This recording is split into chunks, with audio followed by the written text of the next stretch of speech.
Glad you're with us north of the border once again tonight inside Rogers Center where the roof is closed. Some clouds overhead, a little bit of a cooler early evening. They're packing the house. The Mariners and the Toronto Blue Jays, the rubber game of this 3-game series. Happy as always you could join us for Mariners baseball on Root Sports. Aaron Goldsmith, Mike Flowers, and our entire Root Sports crew welcoming you inside Rogers Center. Mike Leake up on the mound, Jay Happ countering for the Blue Jays, and a little bit different looking lineup tonight for manager Scott Servais. Yeah, a couple of changes. You can see James Segura, he's going to lead off. So Segura and Haniger at the top of the lineup. D. Gordon getting the evening off. Ryan Healy will move up and hit 5th in the lineup. He's been a hot hitter, had the lefty out there, so Healy again is going to hit 5th. And Andrew Romine getting a start today. He will round out the 9 for the Mariners. You look at Happ so far this year, Mike. By most accounts, the best starting pitcher so far this year for the Blue Jays. Well, 4-2 record, a 3.67 ERA, and 41 2/3. He has 53 strikeouts. Again, the high fastball a big key for him. Only 11 walks. Opponents hitting just .218 against Happ. And look at the defense. Curtis Granderson getting his first start of the series. He'll be in left field. Josh Donaldson was the DH yesterday, back at third base, and Russell Martin, who did a fine job at third, he will do the catching. Last time out for Happ, this was Friday. He's working on an extra day's rest. It was not his sharpest start of the season, Mike. No, it wasn't. You can see 5 2/3, just 4 hits, but 3 earned runs, 4 walks in that outing, unlike him. He misses with the first pitch. Ball 1 underway. Game 3, the final game here in Toronto.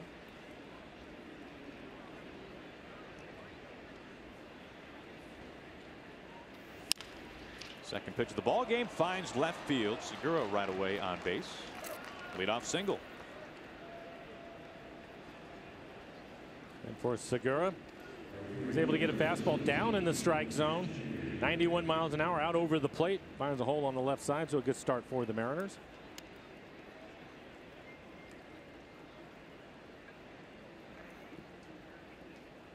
Mitch Haniger batting a little sooner than most nights. Haniger batting second. Really strong showing last night for Mitch, Mike. Obviously the April was scalding hot for Mitch. It has regressed a little bit so far this month. Not that anyone is ringing any bells of alarm, but on base 4 times last night, 3 walks to double. I think the 3 walks is a big key because that tells you he's not chasing out of the strike zone. The double, a solid line drive into the gap for Mitch. So hopefully things are turning around for him again. Only a couple of at-bats against Happ for Haniger. 0 for 2.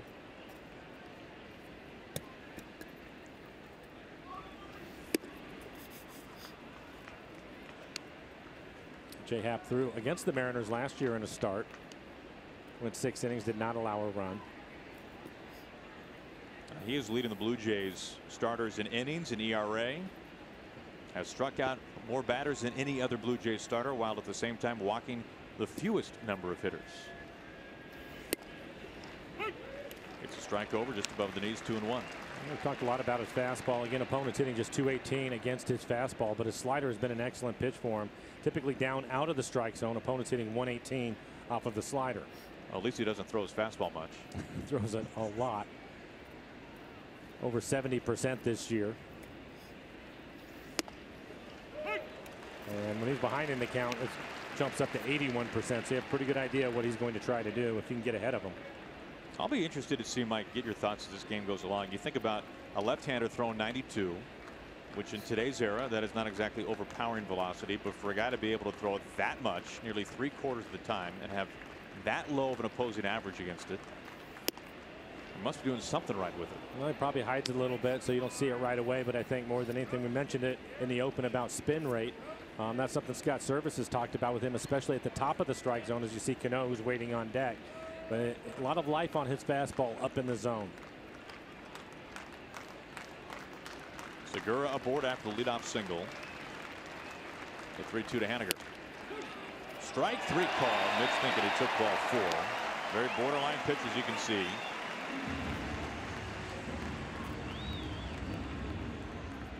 Staying with the fastball. Every fastball away from Haniger. Pretty good job by Russell Martin, the veteran catcher, framing that. Probably stealing a strike right there.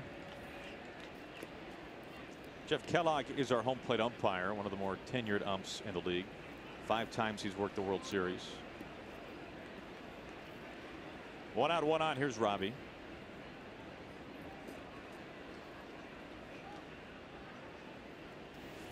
Robbie has more at-bats than anybody in the lineup. 31 at-bats against Happ in his career. .258 hitter with a home run. I think back to last night's game for the Mariners. They saw plenty of relievers from John Gibbons, and D. Gordon, Robinson Cano, Nelson Cruz, Kyle Seager combining to go 0 for 15. It's going to be tough to win a game when those big bats go hitless. I have to believe that's the first time this year. I know. I was thinking the same thing. That does not happen often.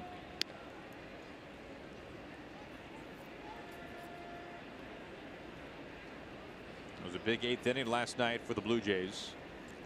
And you can see the Mariners struggles. Runners in scoring position last night. Just 1 for 10. Overall this year, they've done an excellent job of driving in runs, but struggling a little bit lately. Off the plate, 2-1.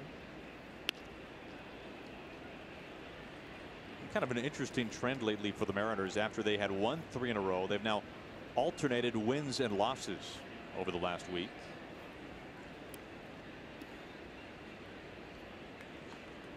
Which would mean good things. That would mean a win tonight if that trend continued.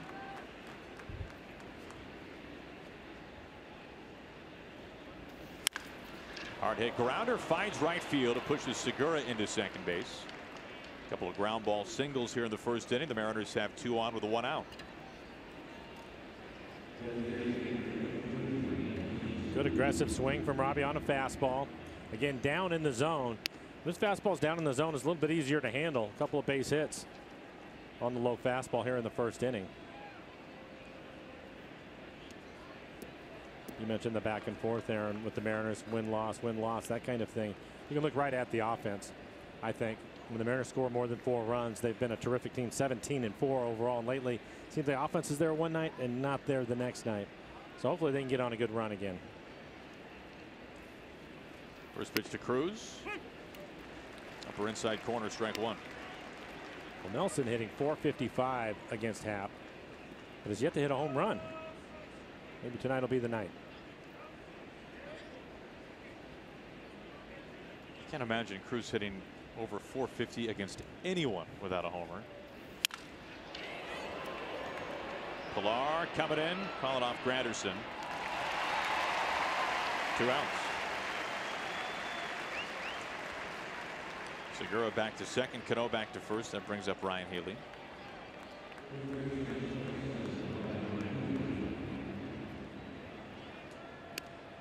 Well, Ryan is 2 for 4 against Happ. Both of his hits are home runs. Is that why I saw him talking to Nelson Cruz in the dugout before the game? That's the reason why I picked him. That was good enough for me, especially with the way he's been swinging it lately. That's been very impressive. Yeah, he's been hot. Up in the order here today. Finds himself batting 5th for the Mariners tonight.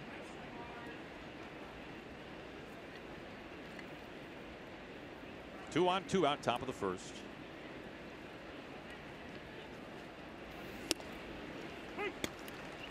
At the knees for strike 1. Good fastball at 93. Now Happ has gotten ahead of now each of the last 3 hitters.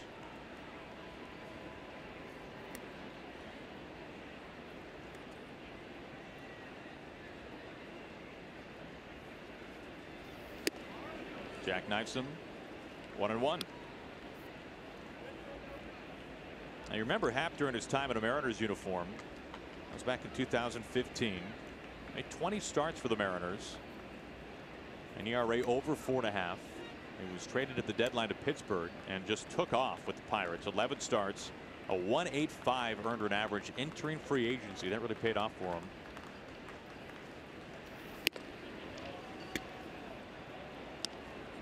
After that time with Ray Searage, the pitching coach for Clint Hurdle and the Pirates, signing a very lucrative 3-year deal to come back to the Blue Jays. Had been with Toronto prior to that. But he is pitching some of the best baseball of his career. This is 12th season. Now 2-2.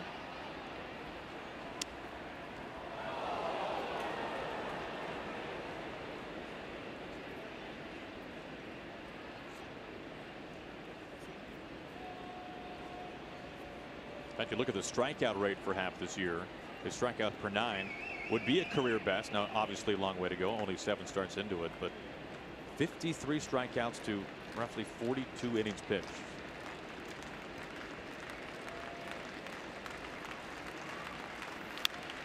And on the hands. We talked about him throwing his fastball and throwing his fastball a lot. First time through the lineup, he typically is going to be right around 80%. And we're seeing that here in the first inning. We've seen just the 1 slider from him so far.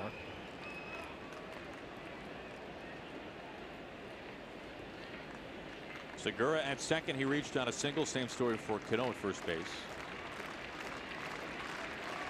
2 outs, 2 balls, 2 strikes, 2 on. Almost got him. And his best fastball, 95 miles an hour. Now Fieldy can reach. Seager on deck.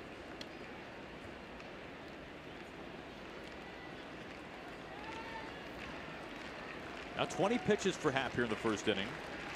So the Mariners winning that battle. Martin can't hold on. Make it up. Had better hands at third base. This is an off-speed pitch, off the plate away. Looks like the changeup.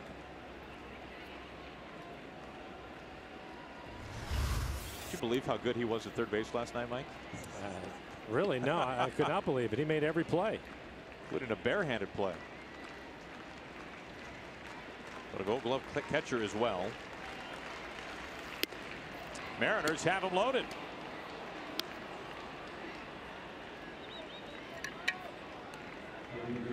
Working on his pitch count. Up to 22 pitches. Kyle will step in. Kyle 4 for 16 against Happ with a couple of home runs.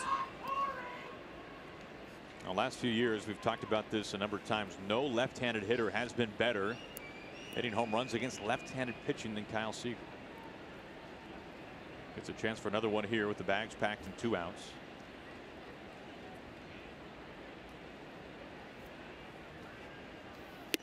Oh, and 1. He challenged him with a good fastball above the belt. This is right down the middle, just above the belt. Now a little bit late.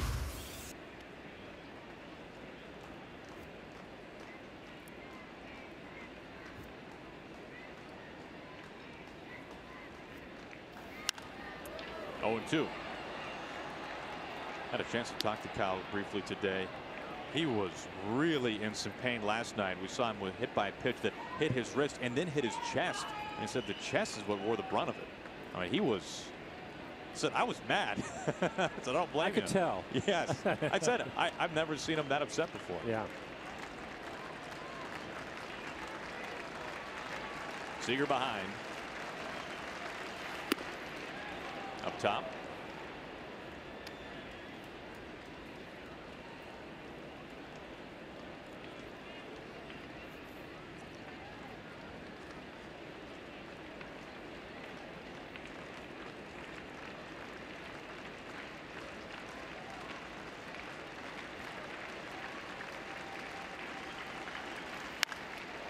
High lift out to right center field and carried back, gone, grand slam. Kyle Seager, how about it here in the first?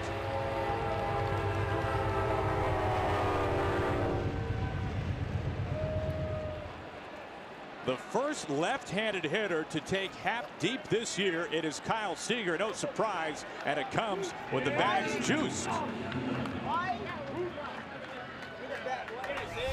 Well, kept challenging him with the fastball, and here's another fastball right in the middle of the plate.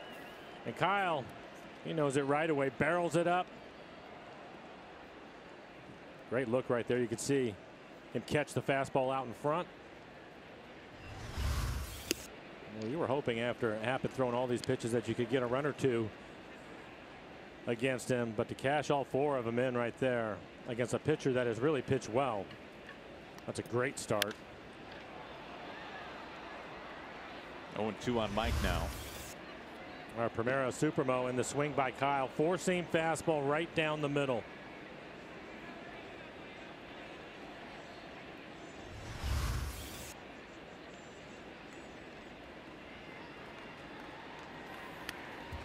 Sails to the backstop, 1-2. And for Seager, Mike, a lot of times you see those home runs right more towards straightaway right field. That was to a much bigger part of the ballpark and got out by plenty. His 4th grand slam in his career. Off a Happ. Meanwhile, Gurriel redirected. Tries to go with the bare hand. Can't. And Zunino is aboard. The inning continues. Infield base hit, Mike Zunino.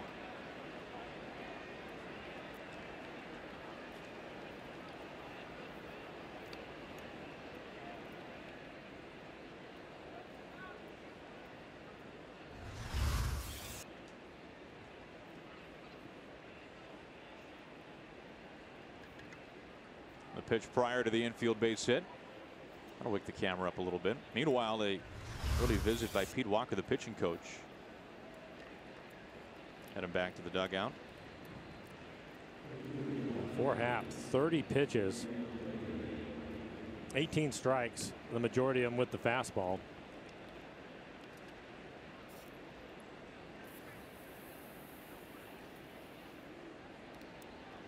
Seager, by the way, his first home run this season against a lefty. Happ had only given up 2 extra base hits to left-handed hitters so far this year. Both had been doubles. Ball went to Heredia. We talked about this at the very start. Left-handed bats hitting 122 against J. Happ.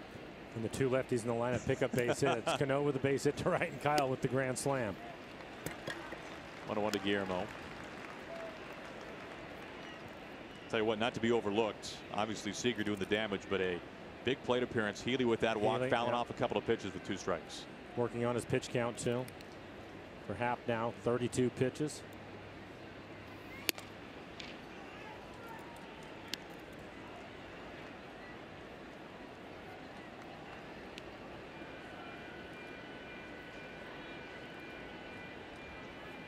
Zunino at first base, 2 outs.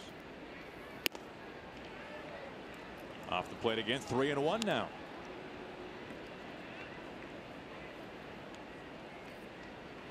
Now that is a big time blow here in the first inning to Happ of the Blue Jays. Romine would be the 9th batter if Heredia can reach.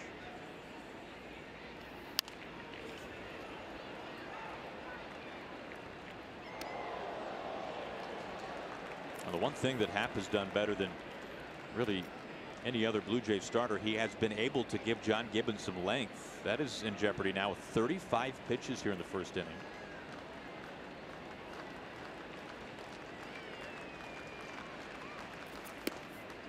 Another walk. Second walk this inning. The Mariners will bring 9 men to the plate here in the first.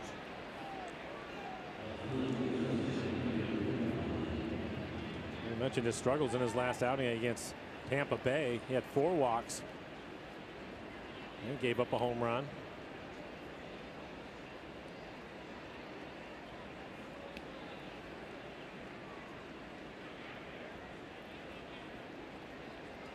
Two out for Romine, 2 outs. I've seen high ball 1.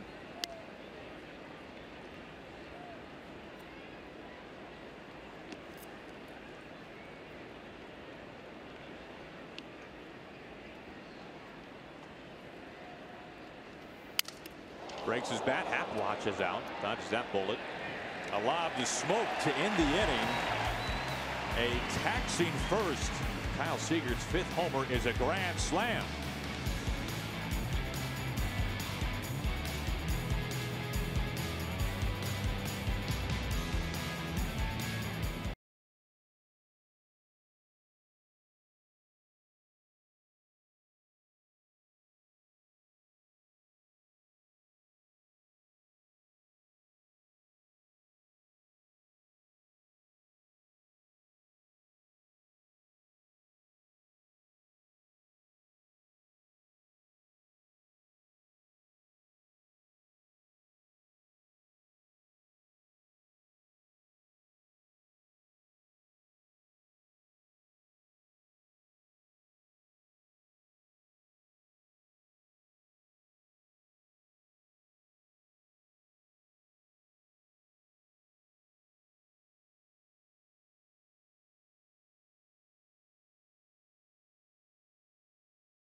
saying something earlier about runners in scoring position, Mariners hitting along those lines. Grand slam, Kyle Seager.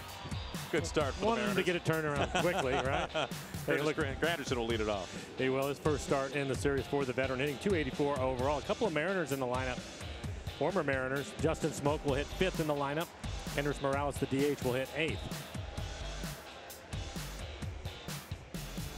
And the numbers for Mike Leake, this will be his 8th start. 3-3 record for him. 38 2/3.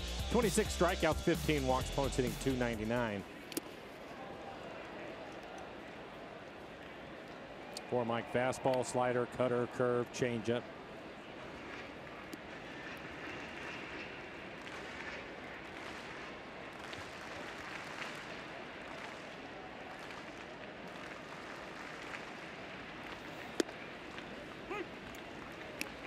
Strike one to Granderson, making his first start of the series.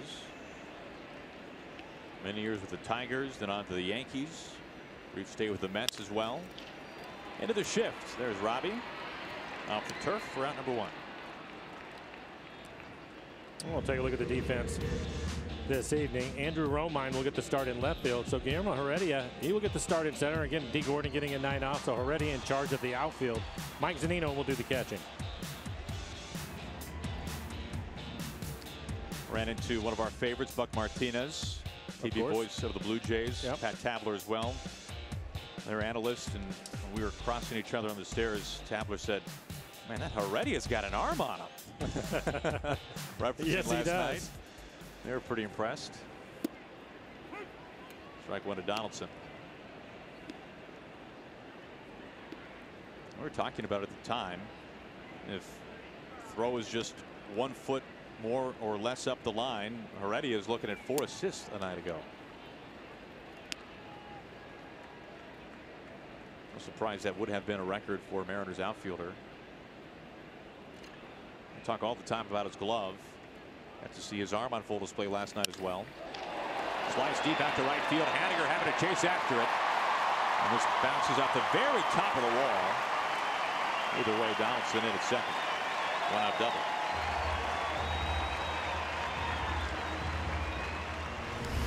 Donaldson with a double in right center in last night's ball game. That's a 2-seam fastball running back in on his hands. Inside out swing, 91 miles an hour as he drives it into the gap. He's off to a slow start this year. Had some injuries. Haniger in right field tonight. Came into the game hitting .213. A shoulder injury for Donaldson has really cost him some time. Here is Solarte with 1 out and 1 on. Talking about Heredia and the strength of his arm. He also hits his cutoff man. He throws to the right base. That's something that we saw right away from him. Pretty polished, in other words. Yeah, fundamentally, he does everything right in the outfield.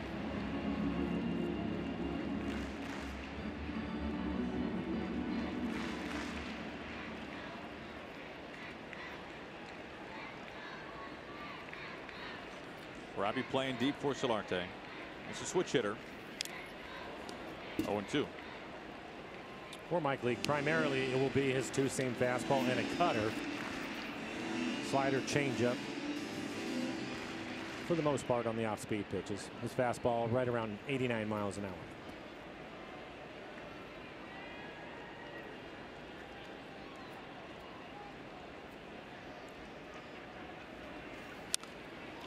Soft pop-up, foul ground.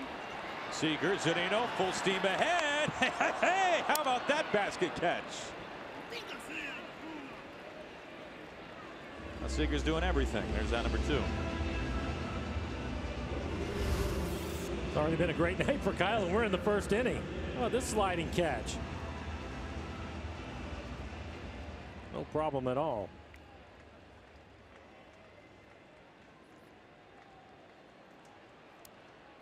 Oh, that'll cost you an at-bat and a bat actually itself too.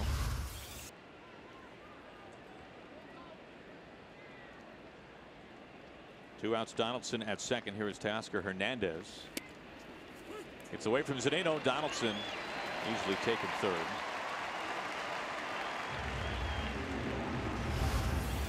Primero Supermo and a sliding catch by Kyle. You see both players going in the slide, and Kyle had plenty of time to run over and make the catch. The problem with it is if you're running full speed, you're probably going to slam into that wall, so you protect yourself by sliding into it. The tricky part is to make the catch afterward, and no problem for Kyle. The first pitch of this at bat, a rare pass ball for Mike. That gives Donaldson third base with 2 outs.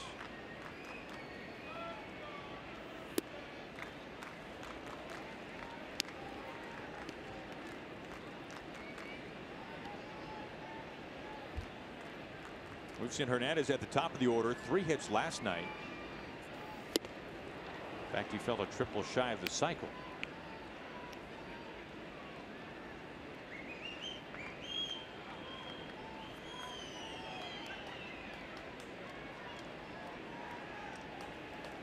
Leaks 2-2. Swing and a miss for strike 3. Donaldson stranded 90 feet from home, and through an inning, the Mariners have a 4-run lead.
Second. Well, James Paxton is scheduled to take the mound on Friday, May 18th for his first home start since his no-hitter. We're celebrating with select view-level seats for $10 and select main and club-level seats for $30. Plus, all fans will receive an item commemorating the Big Maple's historic performance. You can pick up your tickets at mariners.com/Paxton. Along with scoring the 4 runs, Segura's second at bat right here.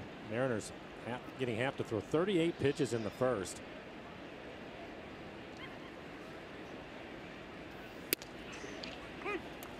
One. He had a couple of walks, 4 walks in his last outing.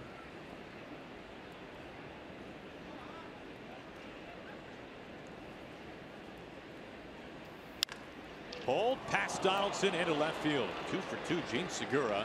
He's making the turn. He hunts a double. He'll get there easily. A single, now a double for Gene Segura. And another pitch right down the middle. Donaldson well off the line, trying to take the hole away from him. As we know with Gene, he will use the entire field.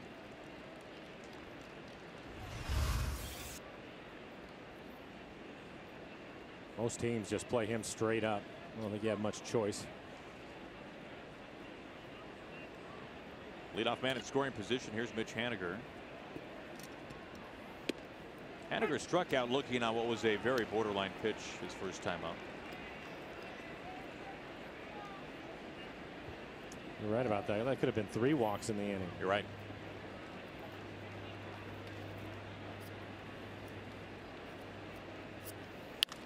Ground ball with some eyes on it. Finds right field. Here comes Segura. He's burning home. Gene scores standing. Mitch Haniger an RBI single. The Mariners taking it to half very early. Already 5 runs across the plate. And with this base hit, the Mariners now 2 for 4. Runners in scoring position. We were talking about at the start of the game. And for Mitch, now 30 RBIs. That leads the club.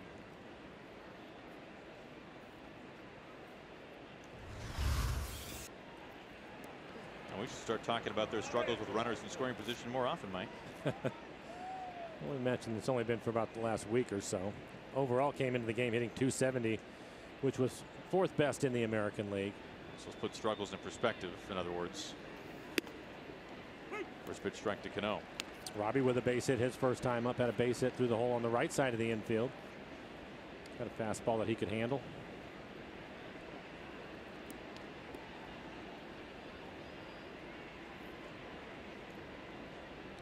Already activity inside the bullpen for John Gibbons.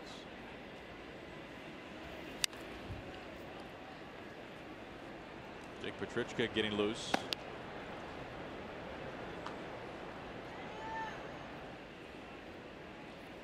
Well, John has not had to go to his bullpen this early ever with Jay Happ on the mound this year. He's worked into the 6th inning each of his last 6 starts.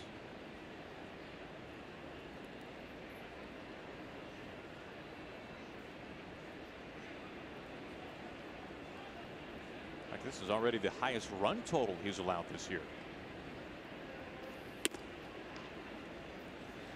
Some nights you just don't have it. Doesn't matter who you are, what's going on. You're going to have a couple of starts over the course of the year. Even if you're, as you mentioned earlier, the Blue Jays' best starter so far, it's going to happen. The good news for the Mariners are taking advantage of a lot of pitches in the middle of the plate.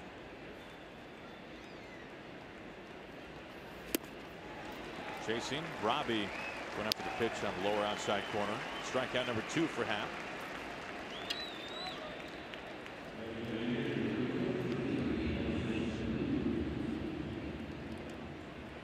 It's out number 1. It brings up Nelson Cruz.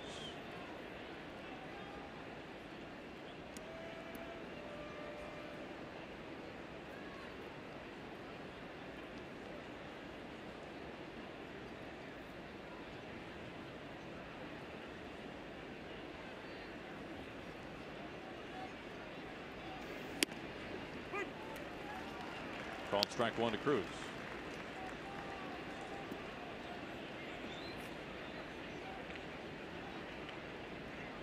And until today, it was right-handers who had hit all 7 home runs against Happ. Before the grand slam by Seager, that is. 0-2.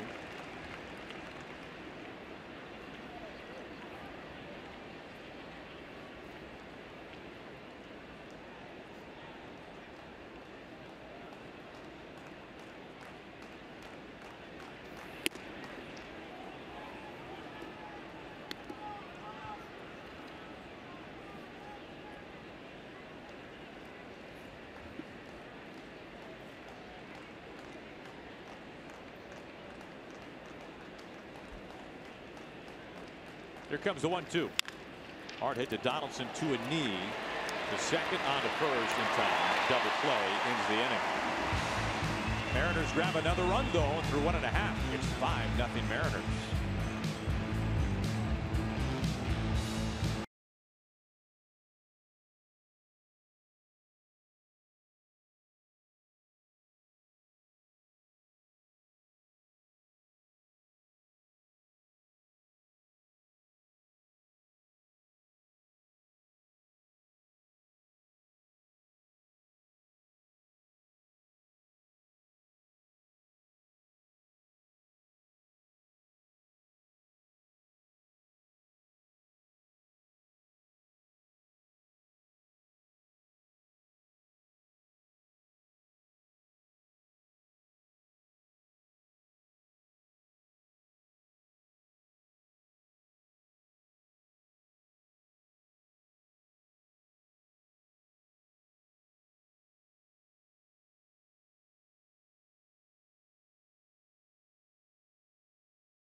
inside Rogers Center. Mariners all over the Blue Jays early, 5-0. Some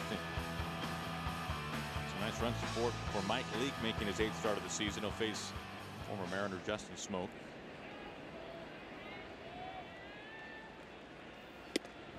You know, I had a chance to talk to Justin the other day about his season last year. Hit nearly 40 homers.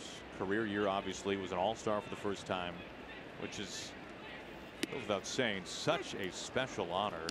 And I asked Justin his memories from All-Star Weekend, Mike, and he says, well, you know, everything moves so fast. You're going here and you're going there, and that's not really my style. It really isn't. He's right about that. And he said that during the offseason, when he had time to kind of sit back and reflect on it. Heredia in center. It's out in left field, though. Catch made by Romine. It was during the offseason when he could put his feet up in the Charleston, South Carolina area that he really had a chance to sit back and reflect on it, because those days, he said, just went so fast on him. I can imagine. Can you imagine, especially having the type of year that he had last year, too? Lots to take in first time in your career. 1 out for Pilar. I was thinking about it too. Sometimes obviously we see very young players into the All-Star game and maybe they don't ever go again. And how much of a whirlwind it must be when you are a young guy trying to do everything. And right? You get there, you want to see and do everything that you possibly can. So you're going to be busy. And there must be obviously a much greater chance of you just simply being starstruck, right? If you've been in the league for a year. Yeah, of course. I mean, Justin at least had the advantage that he'd been around for a while. Probably knew all those guys. Seager right over his glove. Romine quickly hunted it down. Pilar put it on the Jets. And he slides in with a double. 1 out, 2 base hit. Seattle Mariners baseball on Root Sports is brought to you by the Emerald Queen Casino, presenting R&B sensation Brian McKnight. June 2nd. Tickets at emeraldqueen.com. By Safeco Insurance. Find a local agent at safeco.com. Do more. And by your local Ford stores.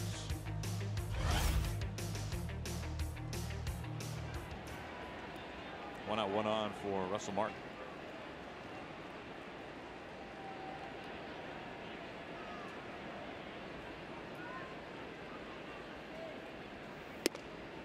First pitch strike. The next time that you see Justin, ask him how many autographs he signed at the All-Star game. What would you set that over under at? I would imagine you'd start at 1,000, wouldn't you? Really? I know when you walk in there, they have tables out and it's just box after box after box. Okay, that's just to get you started. Right. Oh, and here's 5 dozen pens. Yeah. You're going to need all of them. Yeah, I would just like to see what he said about that.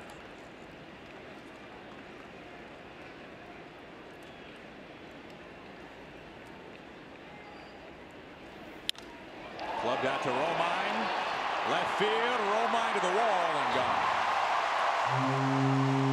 Number 5 for Russell Martin. 2-run shot. 5-2 Mariners.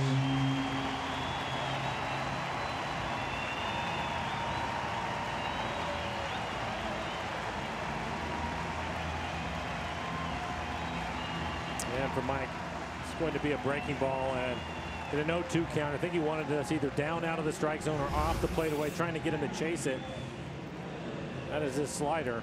His slider this year has been a very good pitch for him. Opponent's hitting just 166 against it, but just missed his location.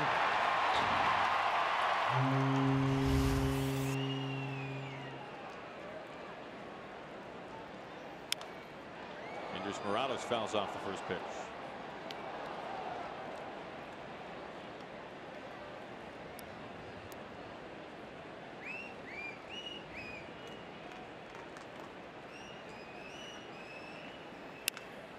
Stings it to the only man on the left side. Cal Seager gobbles it up.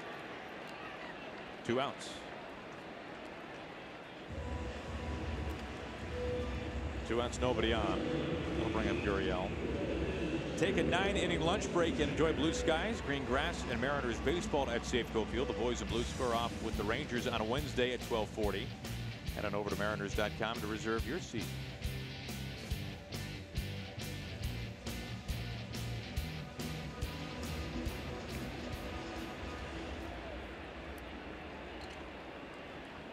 2 outs, 2-run in. Gurriel, the number 9, hitting shortstop.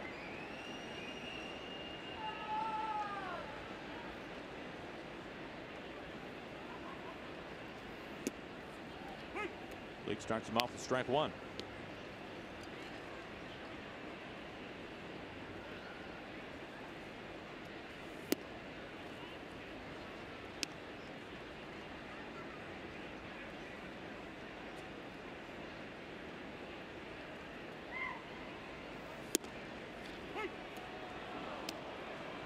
Ruled in Mike's favor. 1 ball and 2 strikes to Gurriel. See if Mike Zunino sets up there again. Rivaled out to Seager. Chest high hop. And that ends the inning. 2-run homer, Russell Martin. We played 2. Mariners have the lead.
On the third 5-2 Mariners, as we take a look at our Geico this day in big league history back in 1988.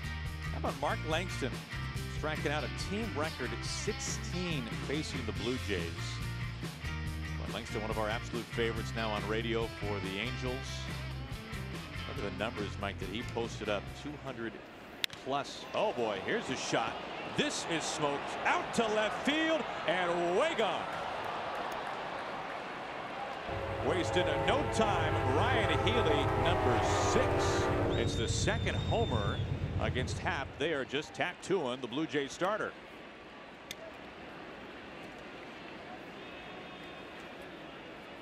Well, Ryan in his first at bat, he saw a lot of pitches, ended up walking. This time he's going to see just 1 pitch, and it is in the middle of the plate. That looks like a changeup.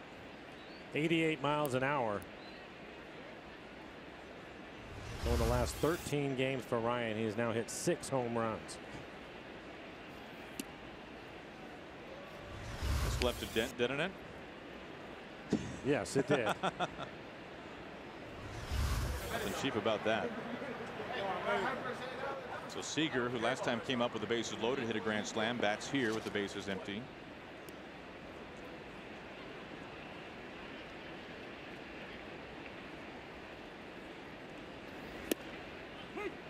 One. I think it's worth seeing again. Our Primera Supermo as he barrels it up. Pretty locked in right now, Ryan Healy. You do wonder, though, Mike.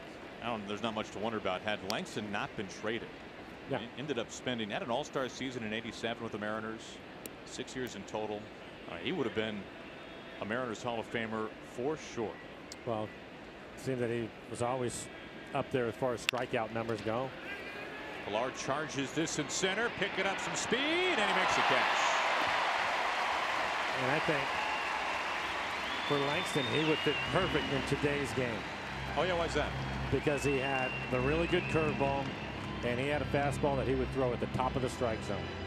He had the high leg kick, and then come. He'd be the only guy with a leg kick. Well, that's true. That is true. But he had the fastball.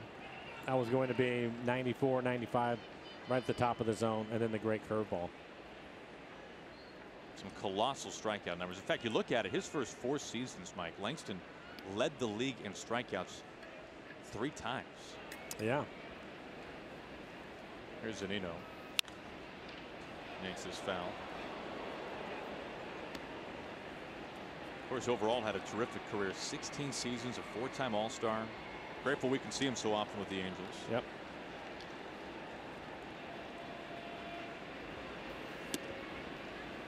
Zunino with a base hit. His first time up.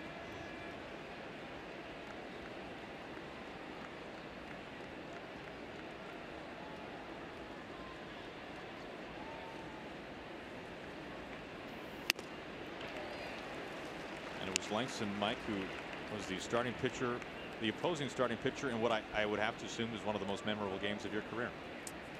Yeah, and I always thought that was kind of tough. Which I don't believe I've ever had a conversation with Mark about it. But I always thought it was tough. The way that happened was so it the ball down the line. JT Snow, the first baseman for the Angels, typically would make that play 99 out of 100 times. That particular time he didn't. Mike lines out to right. And everybody comes around to score. And Langston was backing up, and to see him sitting on the turf in that situation, knowing what he had meant to the Mariners, sure. and there he is, was always a tough thing to see. That playing class game. act. He's a class act across the board. Yeah. That playing game against the Angels. Randy starting for the Mariners. He was unreal. Nobody was going to hit him that day. Already is showing bunt, a strike. You know, Gary DiSarcina, now the bench coach for Mickey Callaway for the Mets. That was his lone All-Star year for the Angels for DiSarcina. Really fine infielder. And he said he remembers seeing Randy stretching in the outfield. And I'll never forget it. I asked him, what was Randy like that day? And he said, with no hesitation, he was prickly. Which, is that not the greatest way to describe it? I think that is right. And he said it was also DiSarcina's other memory of that game. Interested if you remember this too. Is during warm-ups, you guys are going about your routine, right? So regimented, looking out to the out-of-town scoreboard, and it was empty. Yep. The only game going, baby. The only game happening. Pretty different feeling to it. As far as a baseball game goes, it was the most fun I ever had playing in any one game. Was it really? Oh yeah, with everything on the line. Sure, yeah, why not? You know, the Mariners had never been to the postseason. There were a few people in the Kingdome that night. It was packed. It was great. Over 50,000, I believe. It was a lot of fun, though, and in large part because we came out on the good side of that one. Ended up winning that ball game, and Randy was terrific. And everything went well.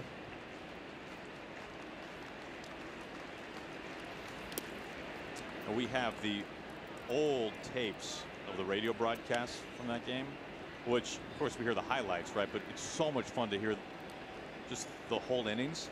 And at one point they cut away for a traffic update.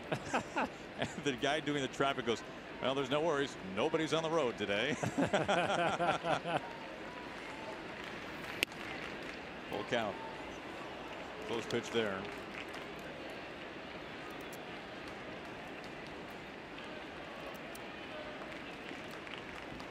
Seager the grand slam. Haniger driving in a run in the second. Healy the leadoff homer here in the third. Now the payoff to Heredia. Swings and misses. Round number 3. The Mariners grab another run, though. They're taking it to half.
By Safeco Insurance. Find a local agent at safeco.com. Do more. And by Virginia Mason Orthopedics and Sports Medicine, making bodies happy again.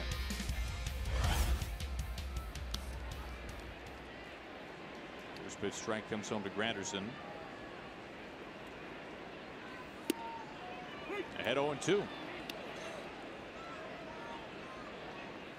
Leak working ahead, Mike. He's throwing a lot of strikes. 32 pitches, 26 strikes.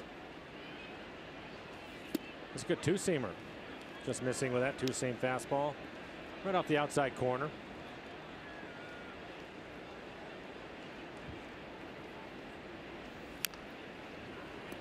Out at the plate, still 1-2.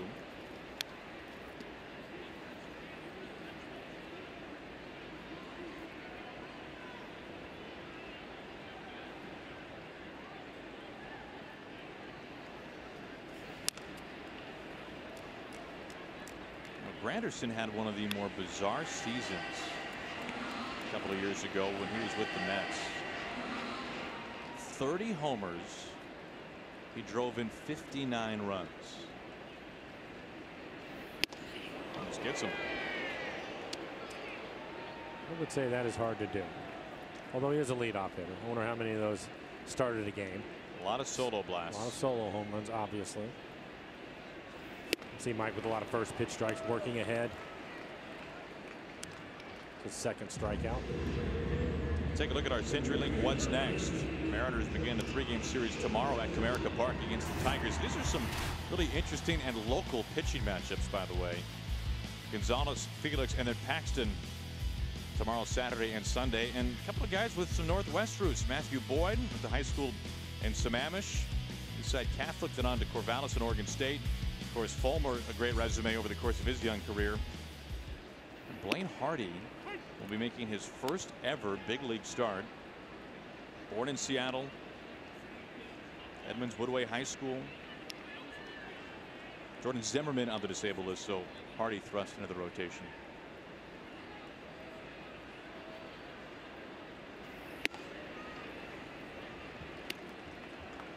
Mike not getting the call. 1-1 on Donaldson. Another first pitch strike there. That's every batter but one so far. Dunks this into right field. Donaldson 2 for 2. Double now, a single. He kind of runs into Healy there. Looked like that looked like it was pretty playful. I think so.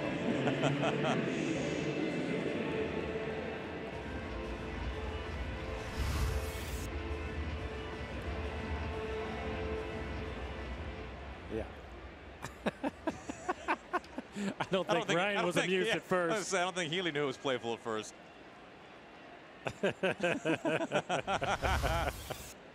I mean, I know Donaldson's got the MVP trophy and all, but Healy's got some pretty good size on him. Solarte fouls off the first pitch.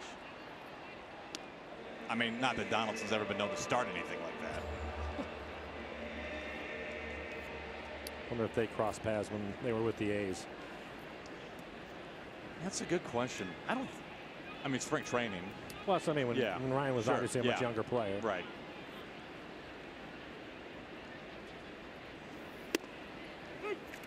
Strike called. A little bit inside, nothing in 2.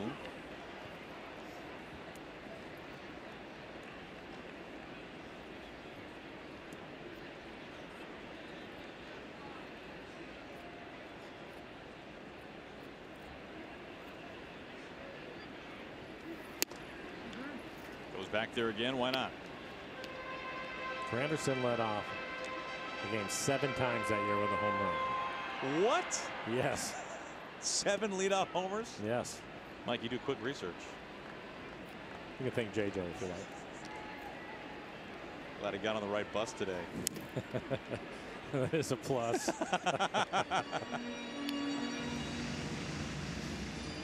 Still 1-2. 7 leadoff homers in a season. Yeah, how about that? I mean, that'd be a good career for somebody.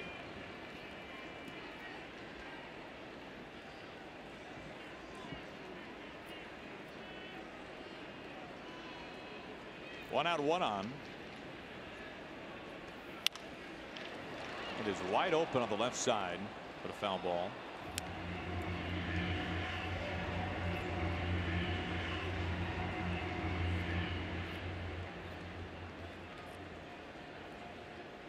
I think you can tell what the scouting report on Solarte is.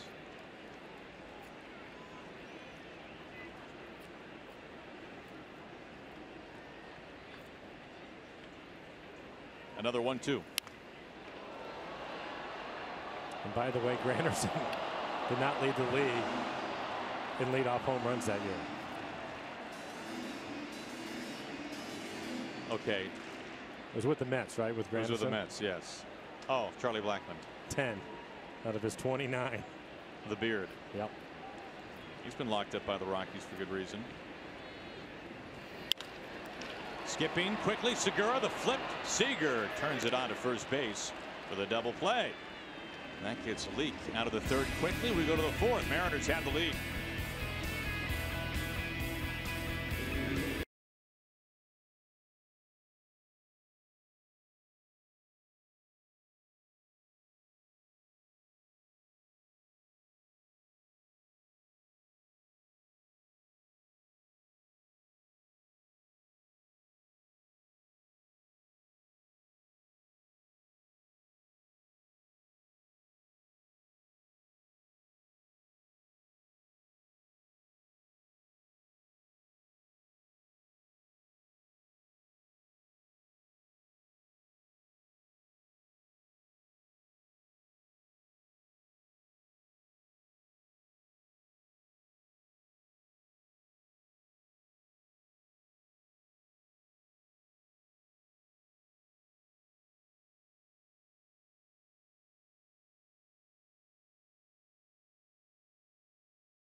Thank you, Angie.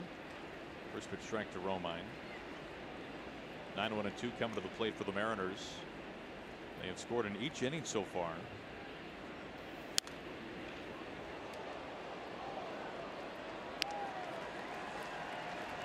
This has already gone down. In fact, it went down after the second inning as Hap's worst start of the year, just in terms of runs allowed.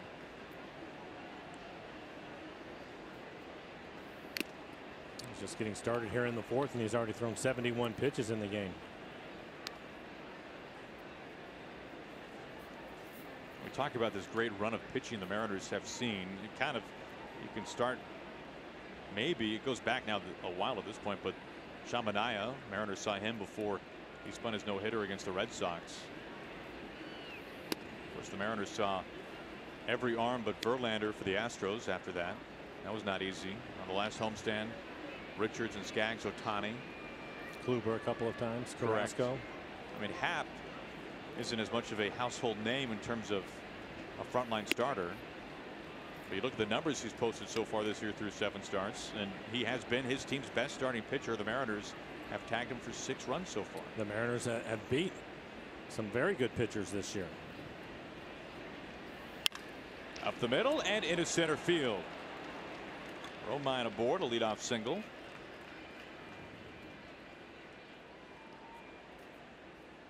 The Orca card is all you need to ride the Sounder train, link light rail, buses, ferries, and streetcars. Learn more at getorcasmart.org. Thinking about it with Andrew getting the start today in left field. Probably get a couple of starts when we get to Detroit also. If he's going to give Cano a day and if Kyle's going to get a day, Andrew will get a chance to hopefully run some starts together. He hasn't had a chance to play much. Some familiar territory for him in Detroit. Former Tiger. 1 on for Segura. Gene already 2 for 2. With the 2 hits, has his average right at 300 now.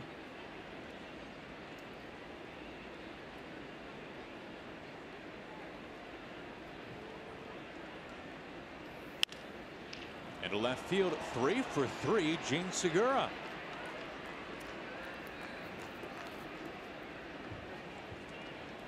Couple of singles and a double. And the bullpen is busy again for the Blue Jays. And for Gene, he's had a base hit through the left side of the infield a couple of times. His double was right down the line.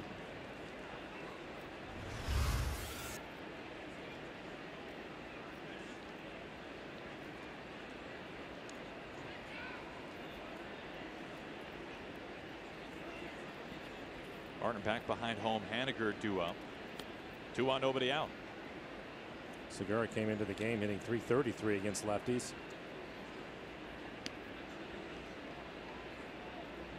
His numbers going up.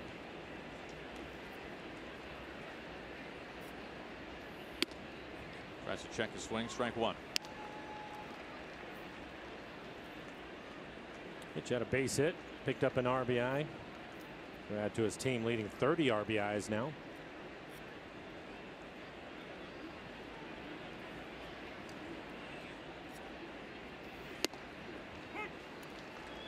Behind 0-2. A couple of tough pitches in this at bat. He's at the knees right on the corner.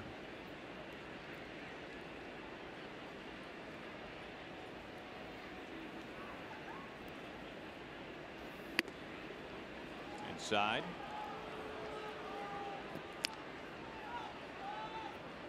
In Haniger's favor, 1-2.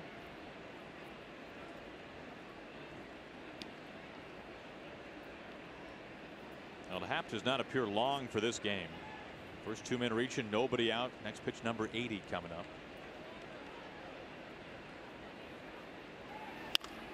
And his center field, another base hit for the Mariners. Romine gets held at third base. Mariners have him loaded.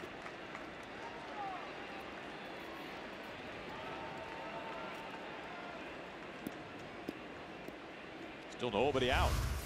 After falling behind in the count, goes back to a breaking ball. Mitch stays on it, ends up in the middle of the plate. Solid line drive back up the middle with nobody out. They're not going to take a chance sending the runner.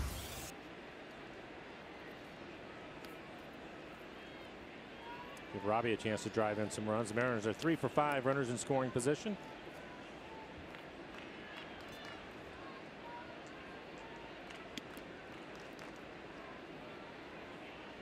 Already a season high in runs and hits.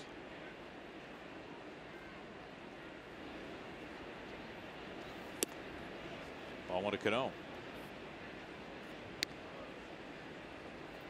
11 career grand slams for Robbie. Mariners have hit 1 grand slam already today. First inning grand slam by Kyle Seager.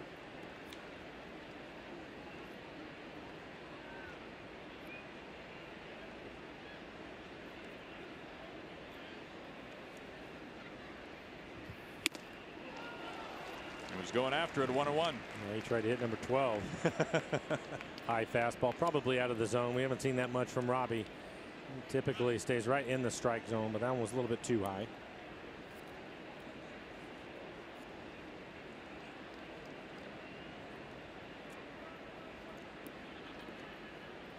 Romine at third, Segura the man at second. Haniger is singled aboard at first.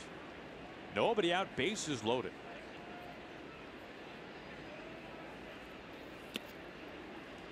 Cano ahead.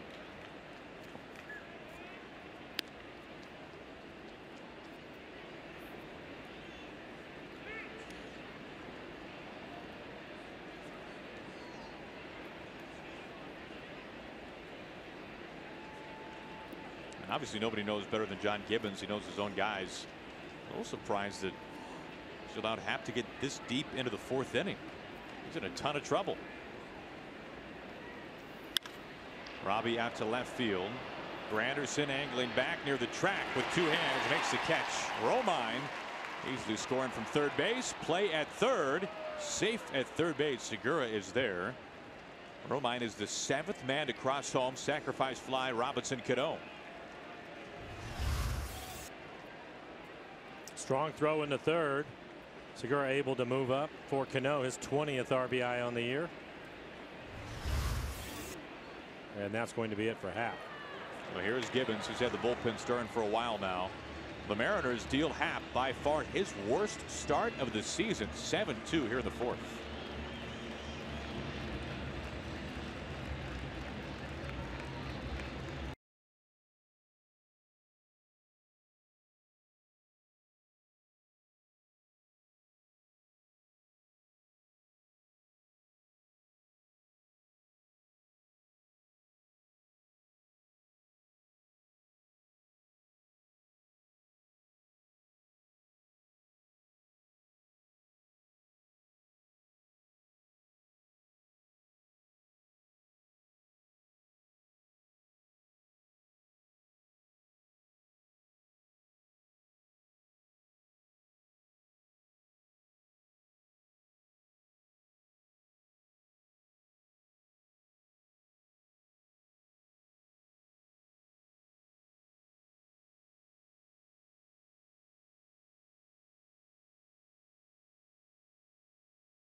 For your future, start with simple steps today at countryfinancial.com. Some cloud cover today, but warm throughout Toronto. The roof is closed. Jay Happ is done. He cannot escape the 4th. 3 1/3. Mariners have put 7 runs across. We take a look at his final line. 10 hits, 7 runs. He's responsible for the 2 base runners that are out there now. A couple of walks, 3 strikeouts, 84 pitches, 52 strikes. Jake Petrichka, the new reliever. Missing ball 1 on Nelson Cruz. Just his 3rd appearance on the year. 4 strikeouts and 2 2/3. Fastball slider. Average fastball 93 miles an hour.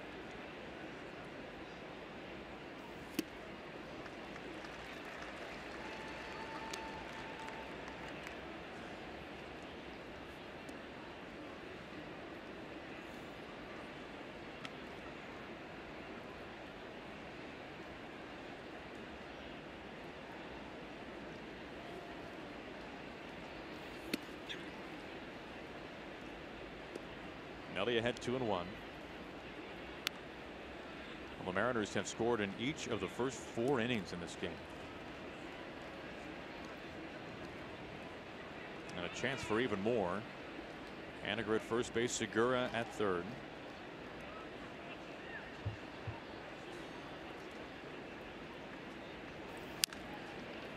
Two and two.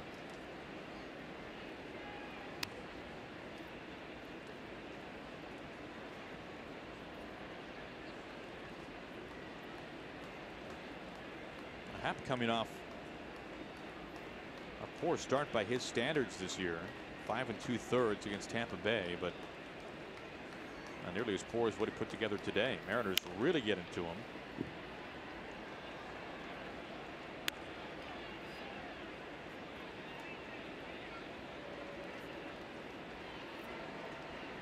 .38 pitches for Happ in that first inning.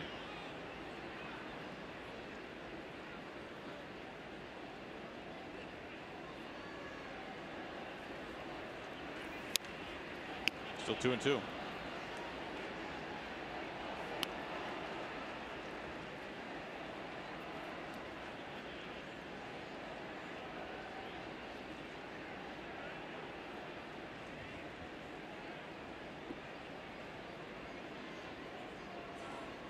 Haniger held by Smoke. Another foul ball. Looked as if Haniger was going to try to steal. It stumbled. Made a break towards second. Almost fell down.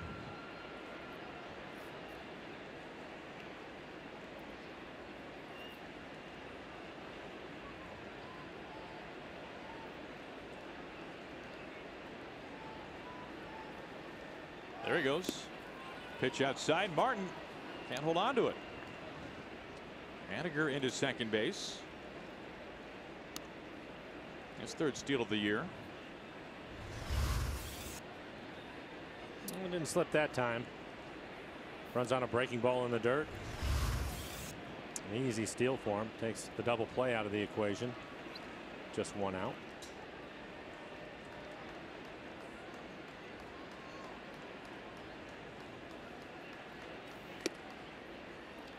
Bases are loaded. Nelson aboard for the first time. Lengthy plate appearance results in a walk. Ryan Healy has been on a couple of times, walked and scored in the first. He hit a solo home run in the third, his 6th home run on the year. It's on a changeup.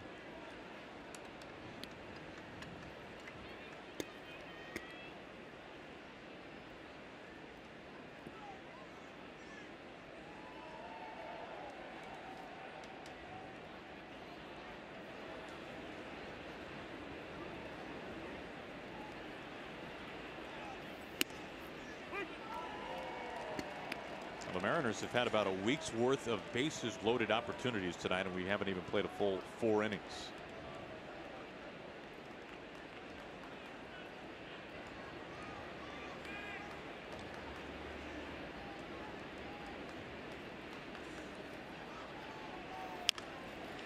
Chopped out to Donaldson. It stays fair. Bare hand rocket to first base. What a play by Josh Donaldson. That is something.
May 18th at Safeco Field. The first 10,000 fans will be able to take home this Mariners blanket hoodie. Buy early and save by visiting mariners.com to get your seats today.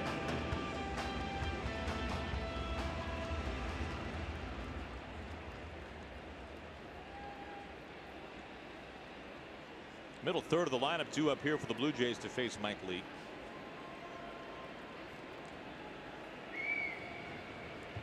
First pitch to Teoscar Hernandez. Swing and strike. Now the theme continues. First pitch strike for Leake to every batter but the first batter of the ballgame. He's had Terrific command. He made the one mistake on an 0-2 pitch, but outside of that, throwing a lot of strikes. 49 pitches, 39 strikes. Quality strikes at that.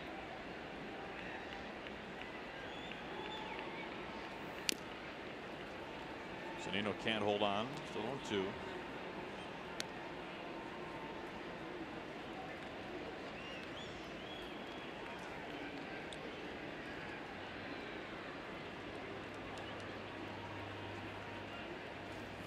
Swing and a miss for strike 3. Third punch out, Mike Leake.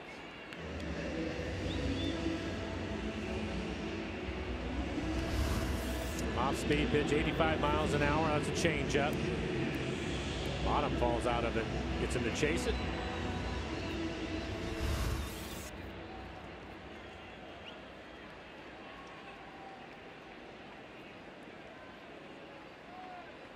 Went on, nobody on for the Smoke-O-Motive. First pitch strike. Well, it sounded like from Mel Stottlemyre Jr., Mariners pitching coach, the emphasis tonight for Leake, Mike, was to get back to getting the ball on the ground. We know last year one of them uses two-seamer and a slider, keep them both down. Both pretty good pitches. He also has a cutter he can throw down. Season ago, of course, with the Mariners at the end of things and the Cardinals before that. Check swing does not go. We're talking about a pitcher that last year was a top 5 ground ball pitcher in the majors, and this year hasn't been quite to that same level. We talked to Scott about that early in the season and kind of chalked it up to being exactly that. Yeah, man, you look at it this year, the ground ball rate just isn't what you're used to seeing, but he's been terrific tonight. And again, he's been able to use his two-seamer. We're seeing his changeup. His cutter has been good. Slider typically is going to be his best off-speed pitch. Into the shift, and it splits Cano and Segura.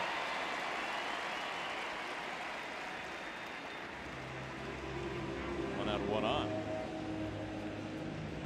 This copyrighted telecast is presented by authority of the Seattle Mariners and may not be reproduced or retransmitted in any form. The accounts and descriptions of this game may not be disseminated without the express written consent of the Seattle Mariners.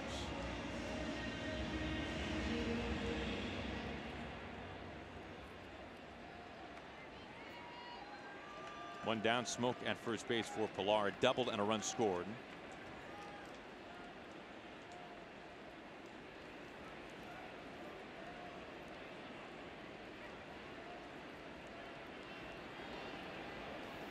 On the first pitch.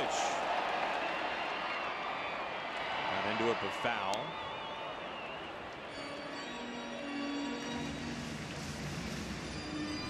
Two-seam fastball right on the inside corner.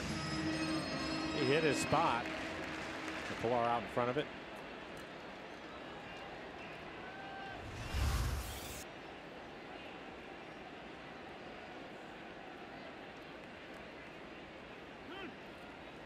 Time called.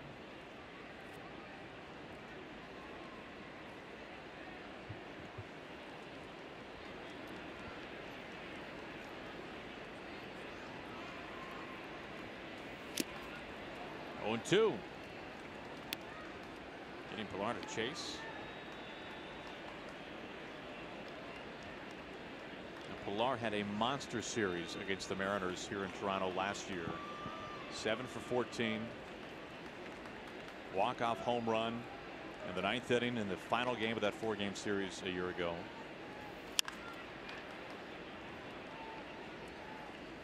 And once again, he's hot coming into this series this season. He's been one of the Blue Jays' best offensive players.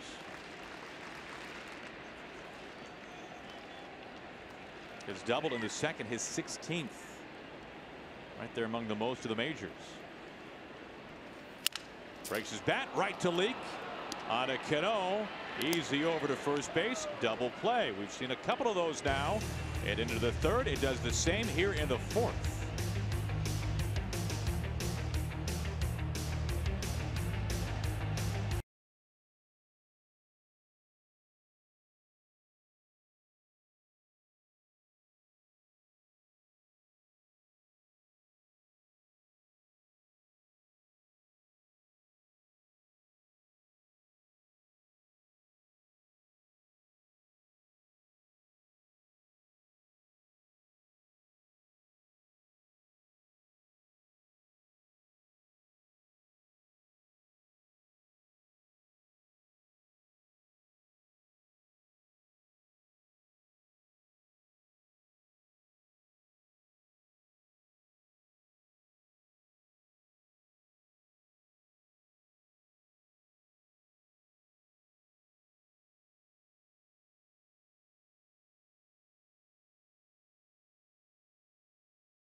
First inning.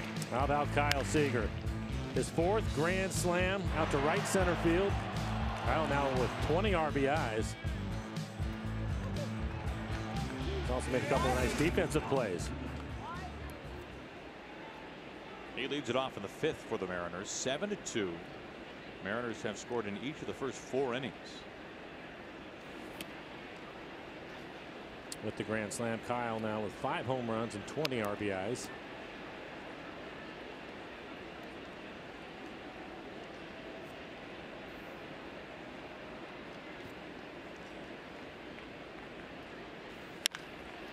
Shot out to center field. It turns Pilar. Pilar is looking, and Seager goes dead center field. Have yourself a night, Kyle Seager. His 2nd round tripper. He has driven in 5 tonight. He's 1 ribby shy of tying a career best.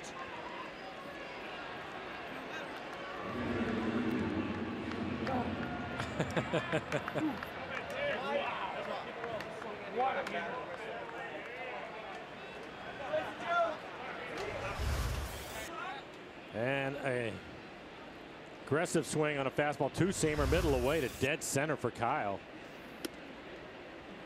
Aaron, you were talking about earlier when he hit the grand slam out to right center. Typically, he's the straight right field. This is almost left center field.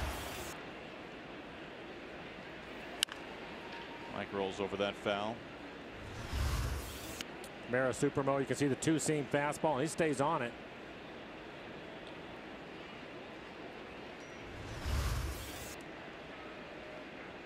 I mean, I think we can realistically, Mike, and on the hands 1 and 2, say for Kyle, what do you want to set it at?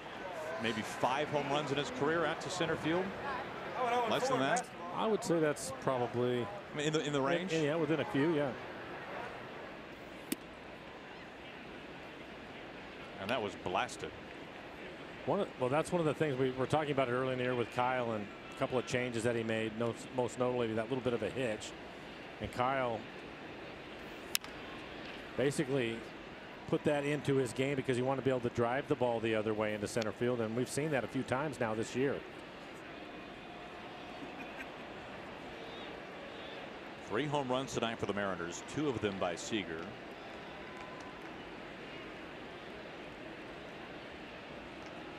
So the Mariners have scored in each of the first 5 innings. Zunino stays alive. I did ask Scott, you mentioned the adjustment for Kyle and the game earlier this season where he drove one essentially off the wall in left center field. Fence, yeah.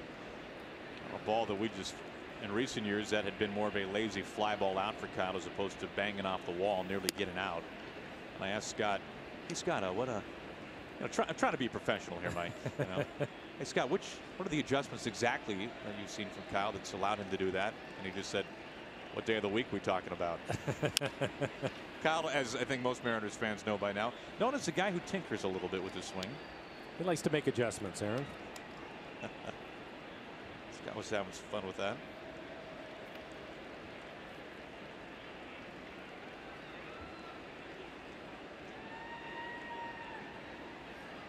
Full count to Zunino.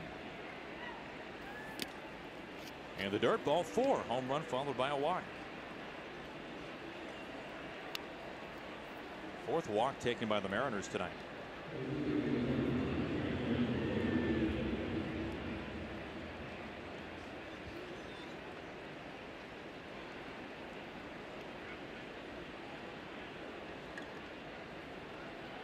A run in.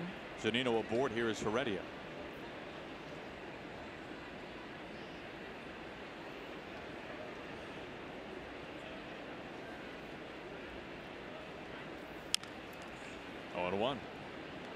The thing about it with Kyle, though, you consider where he was at when he first broke in with the Mariners at the big league level, was sent back down, and the time he came back again, he's stayed here ever since, but he's had to make adjustments. Talking about a guy that was a second baseman and would spray the ball around, and the minute he moved over to third full time, he felt that he had to hit for power, so he had to change some things. And he's constantly made adjustments since. You've mentioned it. left on left. That was something he struggled with early on, but that was something he wanted to get better at. Now nobody's hit more home runs off the lefties, including the grand slam in tonight's game, because of adjustments that Kyle has made. You look at the minor league numbers, Mike. When it comes to power for Kyle, I mean, it's easy to say now because we've seen the damage he's done with the long ball, but nobody saw this coming, right? 3 years in the minors, and Seager hit 22 home runs. Now, especially that year in High Desert, hit for an incredibly high average, nearly 200 hits. Yeah, 192 hits in 135 games. I mean, you said spraying the ball. You're right. Yeah. I mean, there's no question. Already a down swinging.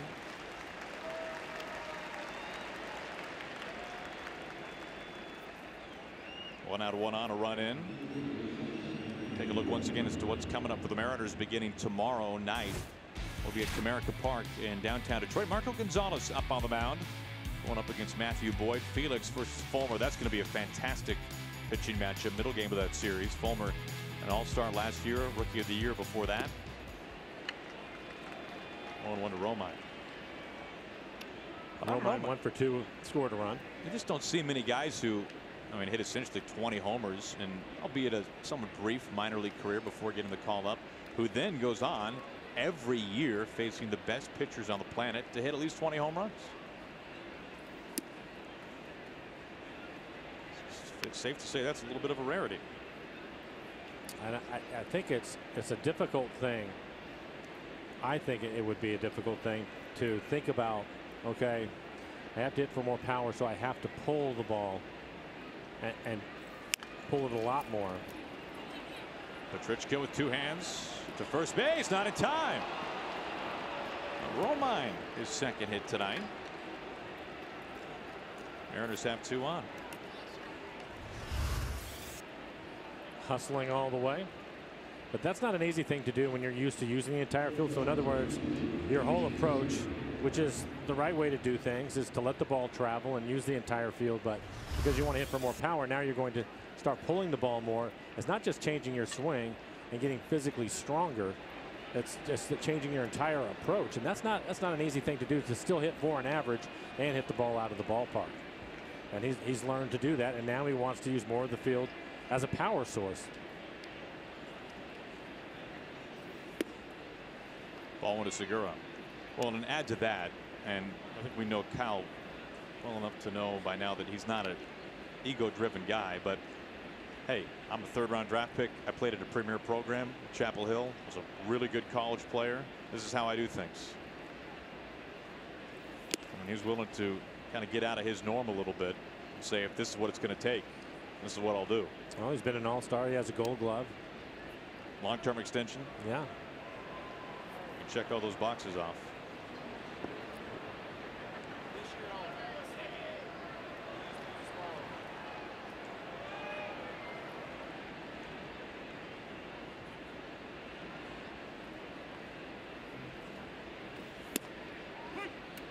Right at the knees, 2-1.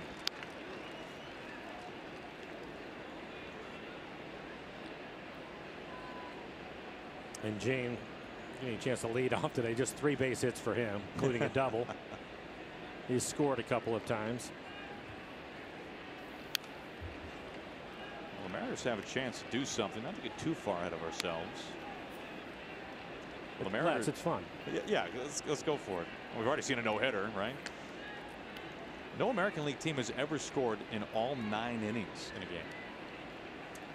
Really? Mike, I don't make these things up. I'm not so sure sometimes. 2 on, 1 down for Segura. Now, there have been plenty of teams in the American League when playing at home. They have scored in all 8 innings. But no American League team has ever done it in all 9.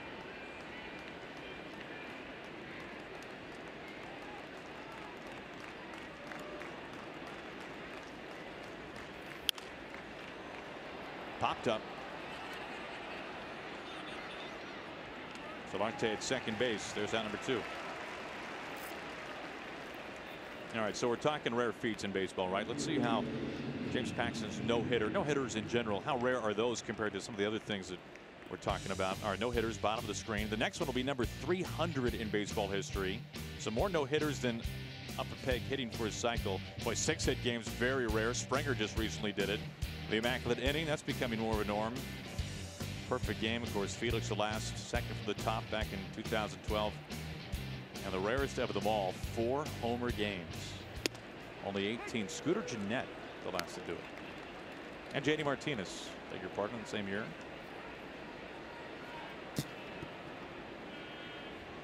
Haniger with a couple of hits. Also picked up an RBI. In play, bouncing out to the shortstop, Gurriel. And that ends the inning. Leadoff home run, though, Kyle Seager, his second blast of the night. Mariners lead at 8-2.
Seager, a couple of home runs, including a grand slam, helping the Mariners to an early 8-2 lead.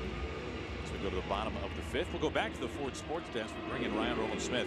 You know, Ryan, Mike and I were talking about how Mel was speaking before the game, saying that really hoping to see Mike Leake get more back to the two-seamer, get more ground ball outs. And last 2 innings we've seen end with a ground ball double play, so maybe that's working tonight for Leake.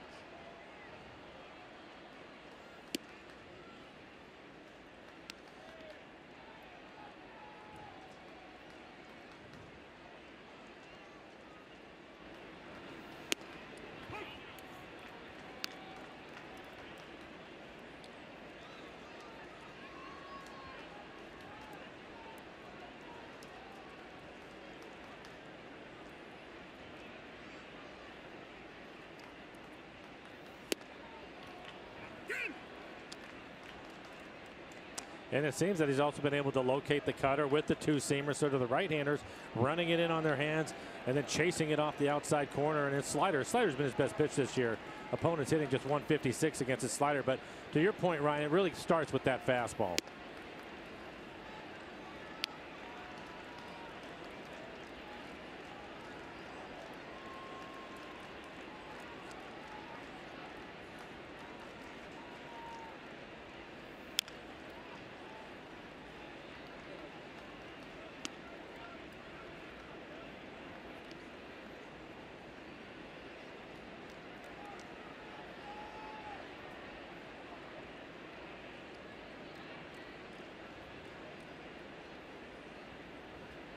You know, we saw obviously a couple of home runs as Leake gets Martin to begin things. We saw 2 home runs already tonight from Kyle Seager. But Brian, when you're up on the mound, right, and you are just living on every pitch, and you see your third baseman slide up against the wall and make a spectacular catch like that, what a pickup that must be.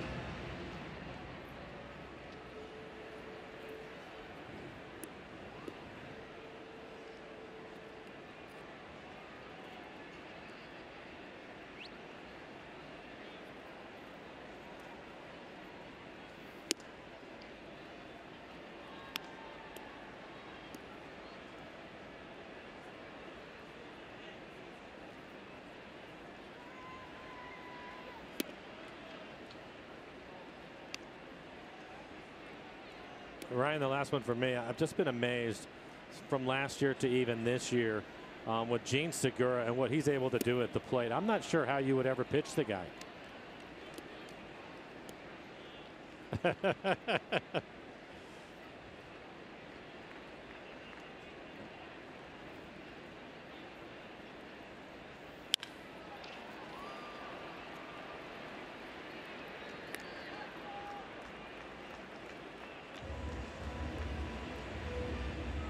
Yeah.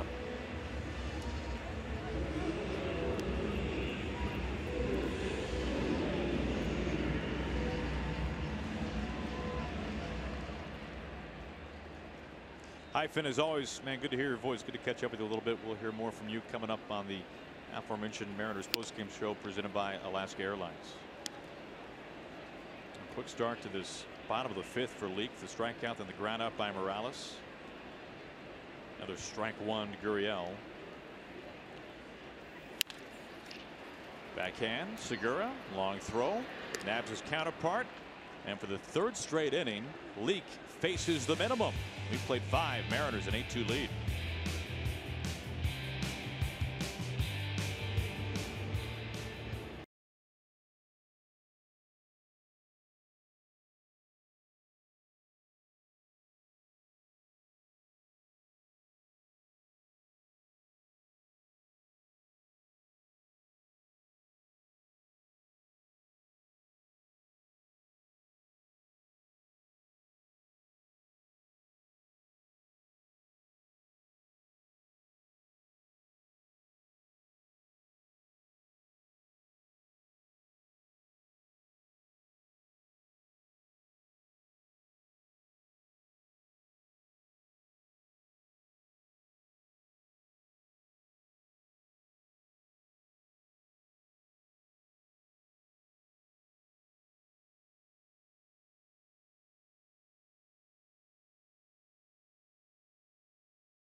Five innings, they lead at 8-2. Well, the Mariners in Aquafina celebrate Little League Day on Sunday, May 20th, when the Mariners face off with the Tigers at 110. All kids 14 and under will receive a pair of wristbands featuring Mariners shortstop Gene Segura. Head on over to Mariners.com to pick up your tickets. Aaron Loup, the new pitcher, up on the mound for the Blue Jays. He takes over for Jake Petrichka. Or Aaron Loup. Fastball, slider, curveball, changeup. His average fastball, 92 miles an hour. 15 appearances, a 4.61 ERA. Only hitting .316 against him, 12 strikeouts, over 4 walks.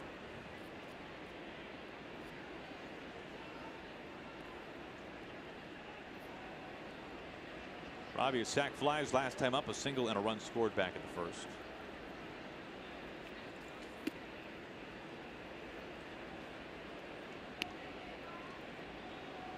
Loop's had a hard time left on left so far this year. They're hitting nearly .360 against him. Left-handed hitters are.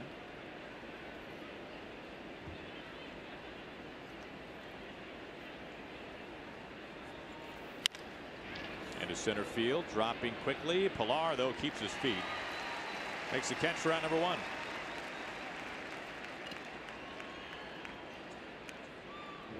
Two pitches, 1 out. It'll bring up Nelson Cruz.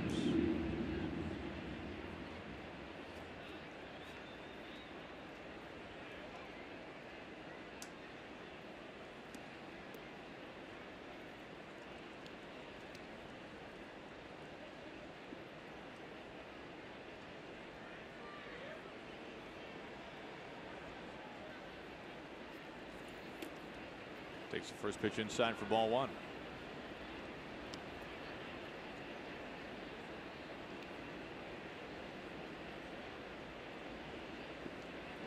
talk all the times about players maturing at different rates. Some players that get off to great starts in their career and fizzle. Others go the other way. Nelson Cruz was an all-star for the first time with the Rangers when he was 28 years old. You look at each of the first four seasons for Nelly, partial seasons. First Milwaukee, then on with Texas. He never hit more than 9 homers in a year. Guy who just kept getting better and better and better. It's fair to say the Mariners fans have seen the best of Nelson Cruz in his career.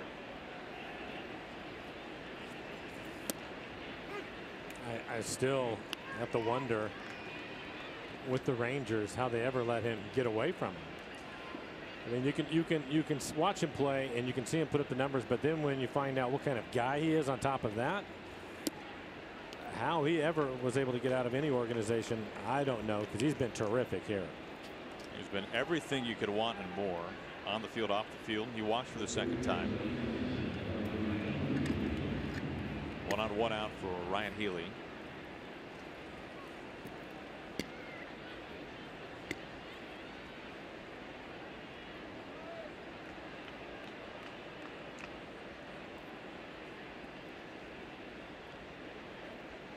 Healy a walk and a homer tonight.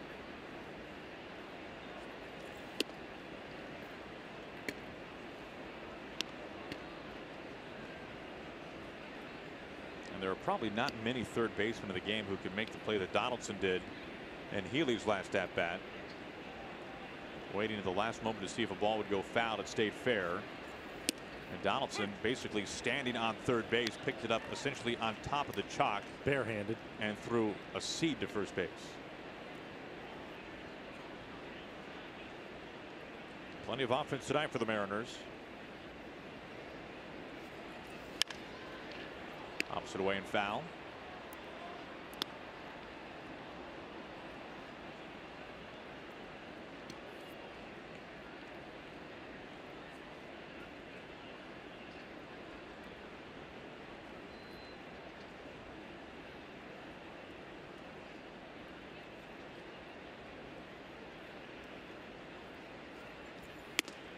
Limbo him back a little bit.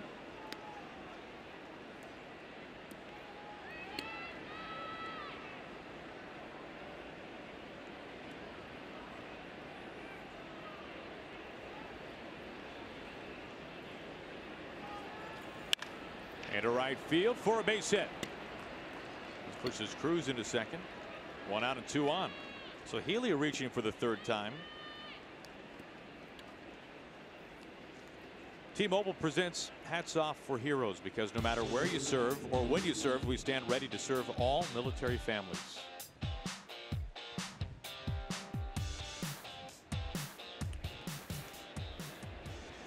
What else might Kyle Seager do tonight? Probably a base hit through the left side of the infield, driving another run. See if Lostradamus can strike again. Looks at strike 1.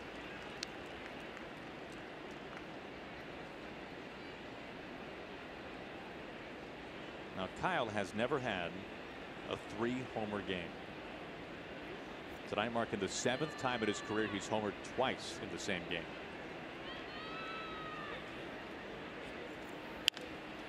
The opposite way. That's to Granderson. It's back pretty deep, but not deep enough. 2 outs. Now, if the Mariners end up scoring here to keep things alive for you, Aaron. For those that don't know, Aaron, everybody has their thing in baseball. Aaron's is the immaculate inning. That is my thing. That's his favorite thing. Where is this? If the Mariners. Well, this is such a niche accomplishment. Yeah, it is. To have it coupled with a no-hitter in the same series. I mean, there's got to be a wall dedicated to that at Safeco Field when we get back, right?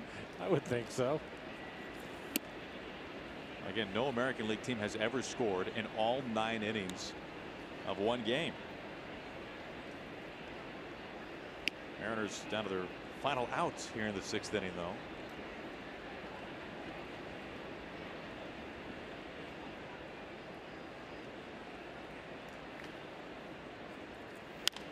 Do you have a thing, Mike? Mine's the immaculate inning. I mean, you hit for the cycle. Is the cycle your thing? I like the cycle. I like the cycle a lot. 4-homer game. These are all gimmies. This is top shelf stuff. I feel like mine's a little below the fold, which I like. Yeah.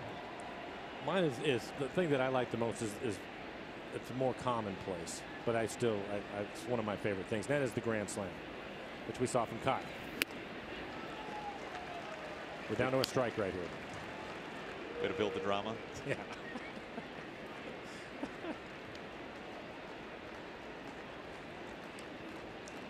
It all lies on the shoulders of Mike Zunino. Very nice. A ball and 2 strikes in the 6th inning with 2 outs and 2 on and a 6-run lead. Gutsy take. Gutsy take. Mike, do you know what's on the line here? Yes, I do. That Mike. Oh, that Mike. And Russell Martin. Well, he has a base hit. He's 1 for 2. He's seen the ball well. He also had a walk his last time up.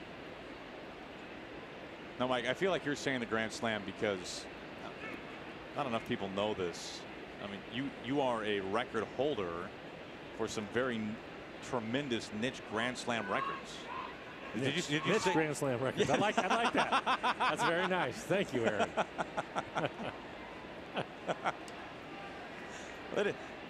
Grand slams on back-to-back days. Yes. And I think you're one of. I'm going to ballpark it. Like 6 guys? No, I think at the time that I actually did it, I was one of, I think, 13. Oh, is it really that many? I think that's right. Maybe I'm just thinking American League, or I don't know.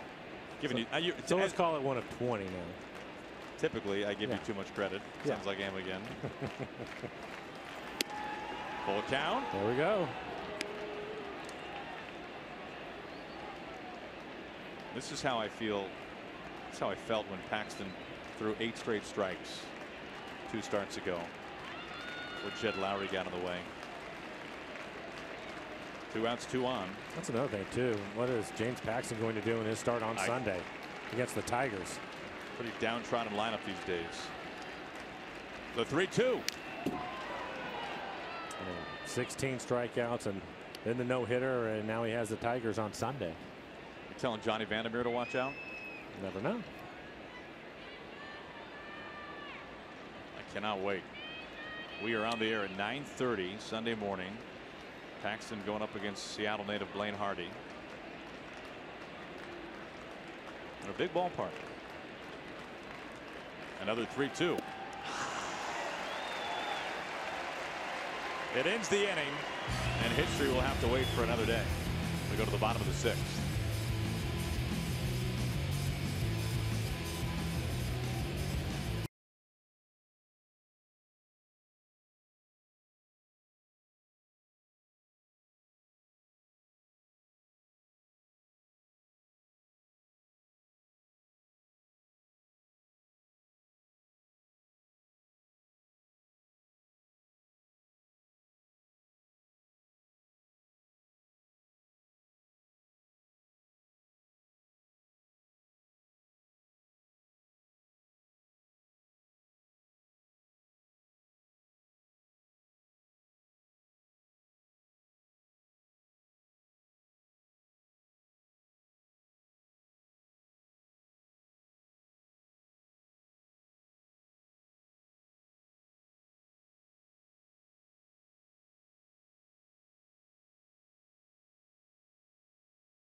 Mariners leading 8-2, go to the bottom of the 6th. Mariners fan of the house. And way back home in Gig Harbor, Mike and I would like to say hello to Tommy. Tommy, we know you're fighting something a little under the weather. Glad you enjoyed James Paxton no-no as much as we did. Hope you get well soon, my friend. Mariners all over the Blue Jays so far tonight. And Mike Leake pitching very well. 2 runs over the first 5.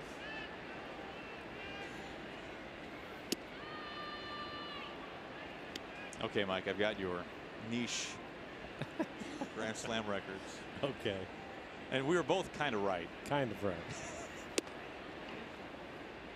All right, so you remember these days like they were yesterday, Mike? May 16th and 17th of '93, you hit a Grand Slam in back-to-back days. So you were right. You were right about that. That there have been more than my ballpark 6 guys to have done that. There's some big-time guys below. We're talking Griffey did this. Jimmy Fox with 2 X's. When did Griffey do it? Griffey did it in '99. Granderson aboard for the first time, a leadoff walk. First walk tonight for Leake. He's had tremendous command. Brooks Robinson did that.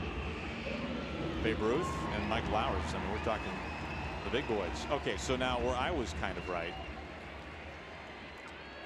Further boost your brand here. So Grand Slams in a month.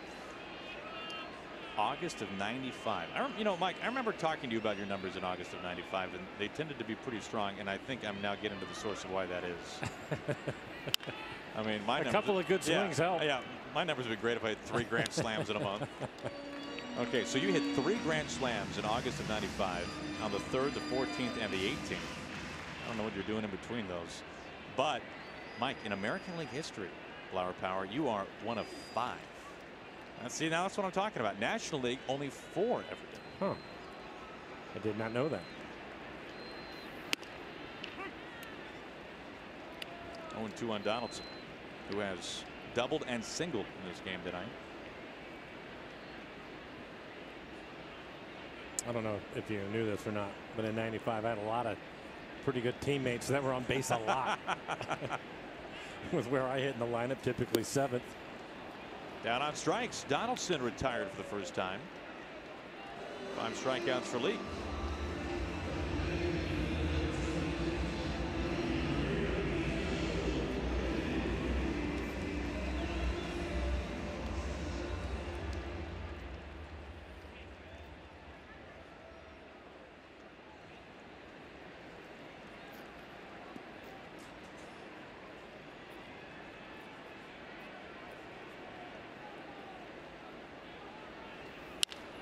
In play through the right side. They had the shift on. Find a hole. It's happened a couple of times in the game today.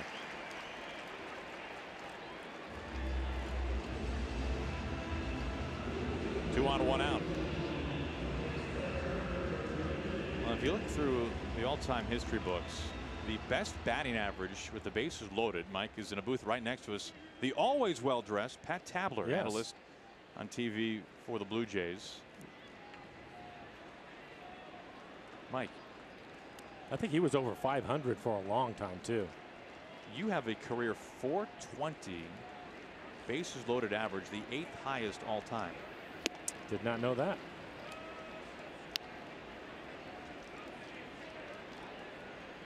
You're really selling the fact that all these numbers are new to you, Mike. You are really doing a great job. As you slide me notes, 8th all time.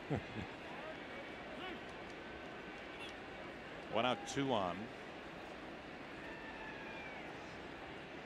Tabler, an all-star back in '87.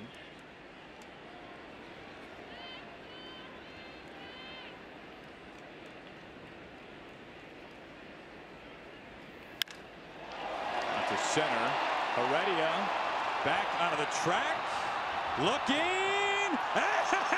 Heredia makes the catch. Just enough space in center field.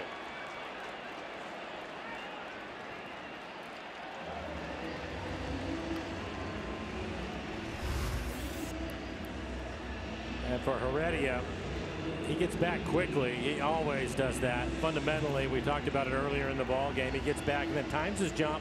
Doesn't get too close to the wall, which is a key. So many times outfielders will get close to the wall, and as they go to jump, their shoulder will hit the side of the wall, and They can't get the height that they need. That was well timed.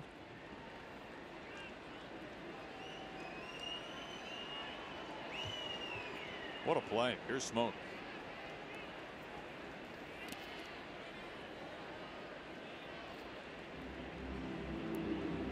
Now, come on. We saw Heredia looking at the alignment card.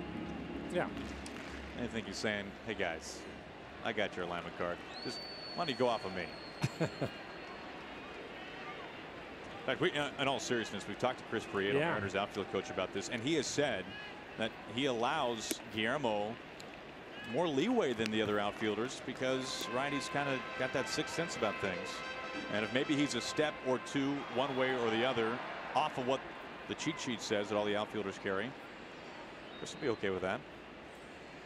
Which I think says a lot when you consider that he doesn't play every day. That's a great point. Ton of instincts.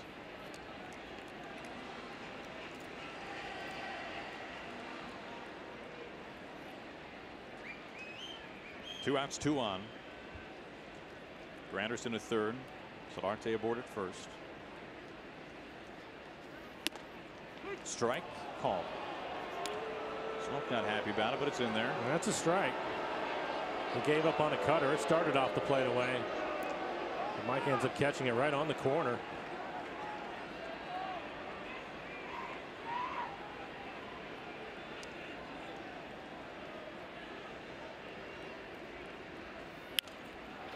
Knocks him up off the hands, out of play.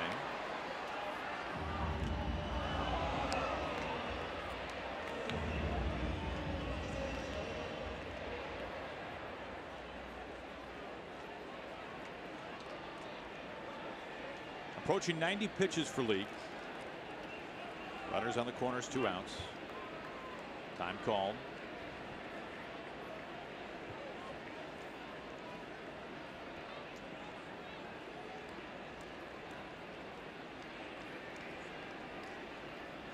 Another 2-2. Strike 3 called right at the knees, and Smoke is peeved. That is 6 strong innings for Mike Leake. Whether Smoke likes it or not.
Visit FordFeedsKids.org.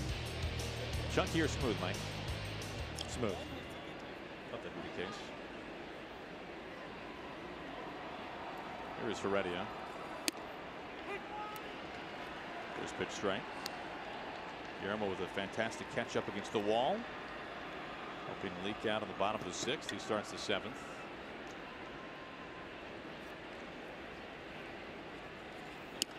Well outside. Mesa getting loose.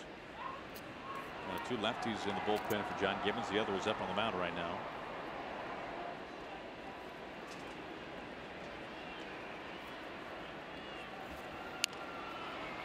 Already is 0 for 2. Came into the game hitting .270 on the year. A couple of home runs.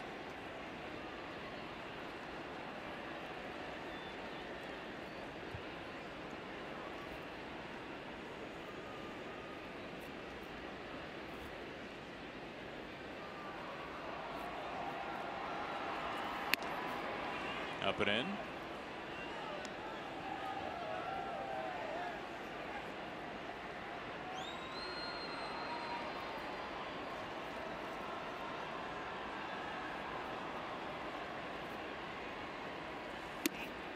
Strike 3 called.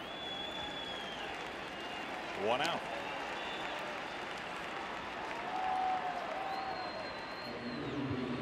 That brings up Romine. A rare start for Andrew, but having a good night. 2 for 3, has scored a run. Getting a chance to start in left field tonight. D. Gordon the evening off.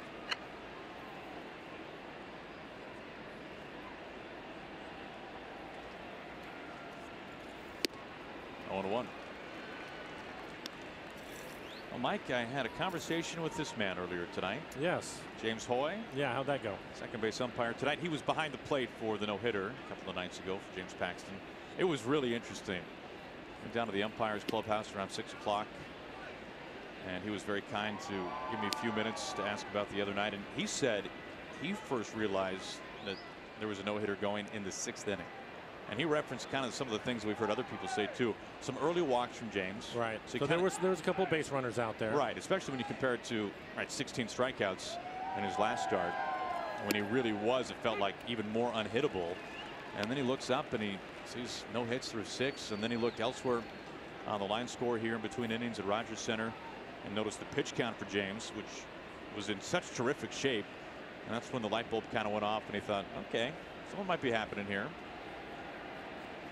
And I asked him if umpires are like players, and if in between innings, if any umpires talk to him. That's a great question. And he said nobody talked to him. He said the other umpires might have talked amongst themselves, the base umpires, but not to the home plate umpire. Did he say if when it was getting closer, if he was getting nervous back there? He said he was getting a little antsy. Yeah. It was his first no-hitter behind the plate. Really? He'd been on the bases for 2 prior. Romine kind of looking. Back-to-back strikeouts for the bats on the shoulders. Yeah, for Luke, that inside fastball has been a good pitch for him to the right-handed hitters. I often wondered about that. I knew that they're aware of what is going on.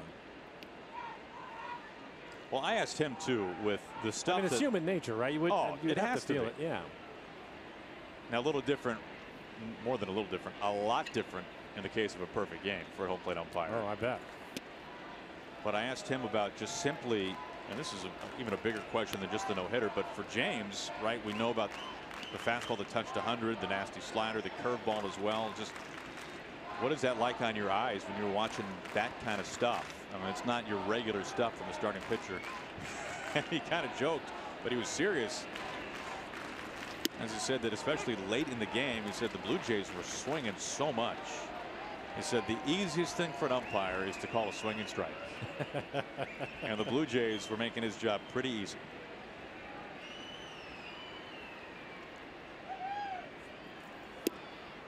Off the plate, 2-1.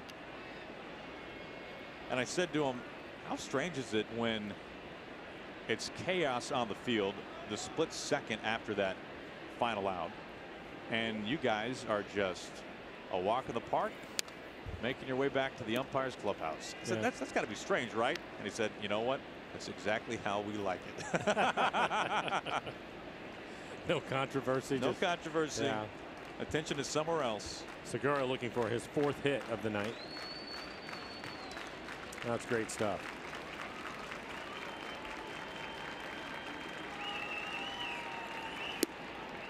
Lays off, full count. Now, did you question him on a couple of pitches along the way? Hey, back in the 7th inning. Now you remember there's a 2-2 count, and there was a slider, and I'm telling you, we had the tracer up. It clipped the corner. You ruled ball 3. I'll take that as a no. as the commissioner called you. Up the middle. This will turn out to be a 4-hit night for Jean Segura. And this one was a little bit tricky. Loop, the pitcher, had a chance to catch it, gets it past him, and then the second baseman, Solarte, able to knock it down, but it'll be a base hit. First 4-hit game of the season for Jean.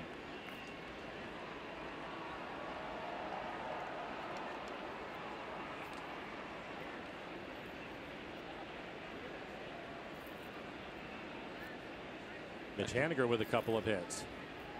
Including one to drive in a run.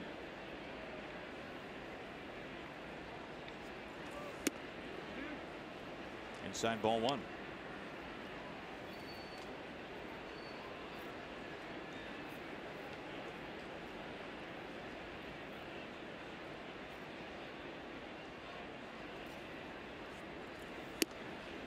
James Hoy, by the way, was on the bases for Mike Fiers' no-hitter of the Dodgers and Mark Burley's no-hitter, which made me think, well, okay, so you were an umpire on the bases for what, like an hour and a half? For Burley? Yeah. And then it was out to the showers and a dinner? Yeah.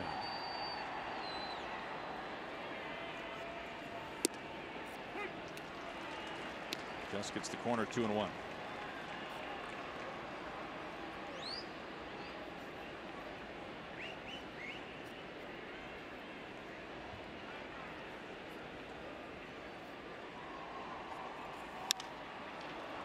To right field. Hernandez in front of the warning track to make the catch for out number 3. Segura, after his 4th hit, is left stranded. It's time to stretch.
We got to show the good people in the Northwest this. This is the 7th inning stretch tradition, and you, as a young man in the early 90s, saw this for the first time, and you thought, what in the heck are they doing here? I was just wondering, because all these people came running onto the field for the 7th inning stretch, and they start calisthenics. And here you go. They have a whole routine that they go through, and everybody gets into it. Very catchy song. All the fans are into it. Yeah, I mean, I'm standing out at third base looking around wondering what was going on. But they've been doing this for years. This is like the Macarena for baseball. I noticed that you have about half of it down now. Did a nice job. I'm even better in a 4-game series here. Pilar leads it off. Leak back out to work the 7th. Soft pop up. Segura handled this one smoothly. There's our number 1 very quickly. Download the app, play for free, and start your streak for a chance at $5.6 million. Download Beat the Streak, presented by Major League Baseball today. Well, then here's the other thing that cannot go unmentioned. When you were just a very young man with the flow in a 32 waist, and you're coming here to Sky Dome at the time. Yep. I mean, we're talking 50,000 people doing that. Yeah, it was packed every night. The Blue Jays were rolling at that time. Talking 92, 93. All-stars everywhere, including John Olerud. But it was packed in here. They drew over 4 million in consecutive years. Segura busy this inning. 4 pitches, 2 outs for Leake. You know, 1991, you saw the banners 92 the year before that. 1991, Sky Dome, now known as Rogers Center, hosted the All-Star game. Lou Piniella was your National League manager that year. He was manager of the Reds. Tony La Russa was the American League manager for the All-Star game. Dave Henderson was a starter that year for the American League. And you can find the tape online of CBS Sports, and they're open to that telecast and the 90s music. And you hear them say, the game of our past inside the ballpark of our future. Sky Dome. I mean, this must have been like the coolest place you had ever played. At that time, yes. For sure. And you consider the crowd and then all the players that they had on the other side. I think it was in '93. You had Olerud, Alomar, Molitor, 1, 2, 3 and hitting in the American League. Mark Zepchenski gets loose in the pen. That's pretty strong. I mean, a young Mike Blowers looks up at the scaffolding and this roof starts to open up. Yeah, for the first time. A little bit strange, but really cool.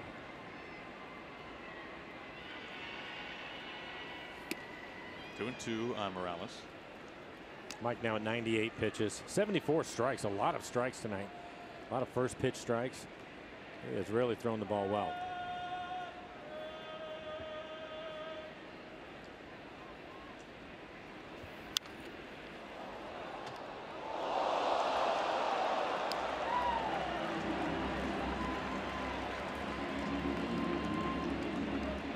This has a chance to be Leake's best start of the season. He's got 7 innings once before. That was his first start, in fact, against the Indians.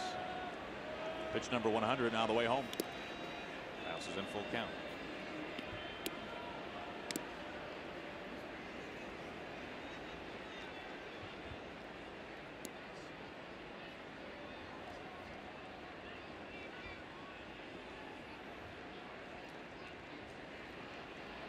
The 3-2. Pops him up, foul ground. Seager, the only man there. Long way to run. Puts on the brakes. Makes the catch to end the inning. And for the second time this year, Leake 7 innings, his best start of the year.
In a 6-run lead. Well, you see the CN Tower, Rogers Center in blue with the red lettering just below it.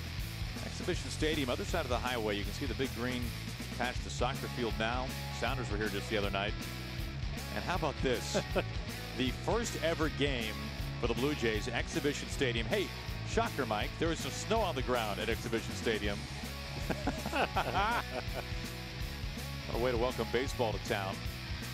Mariners and Blue Jays expansion brothers. And how about this? In '89, first ever opening day here at Sky Dome. Oh, Fred McGriff, prime dog. Here's Robbie. Robbie a poke out to left center field. This bounces over the wall. Cano his second hit. Ground rule double.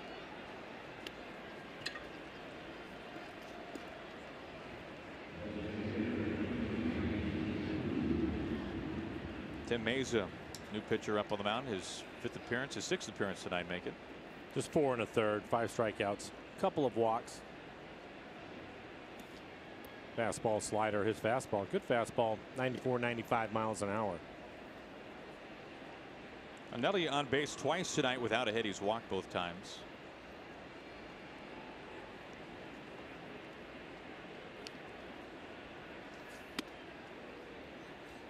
Ball 1.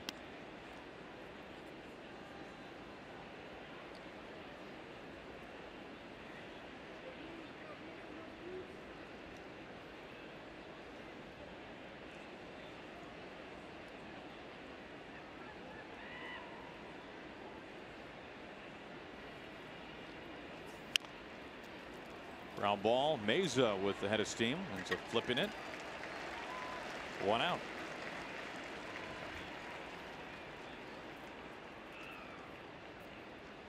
Don't miss the chance to celebrate Mother's Day again on May 20th. The Mariners host the Tigers at 1:10. The first 10,000 moms at Safeco Field will receive this Mariners tote courtesy of EQC. So head over to mariners.com for mom.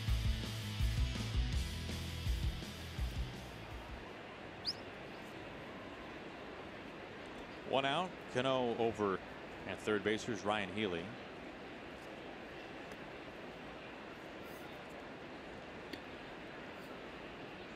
Healy with a mammoth home run in the 3rd. Home run number 6 of the season for Ryan. The Jays have their infield about halfway. Looks at ball 1.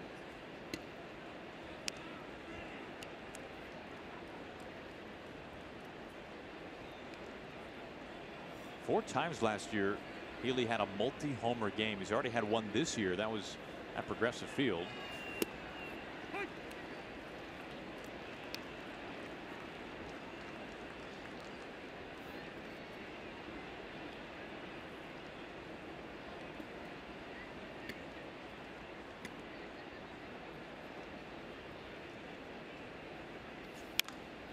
Jams him. Foul ball falling quickly. Inside the Mariners dugout. 1-2.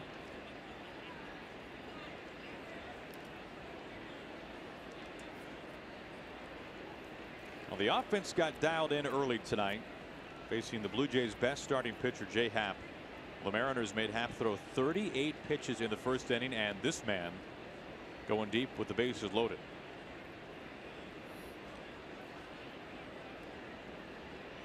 Mariners have hit 3 homers in total tonight, 2 of them by Kyle.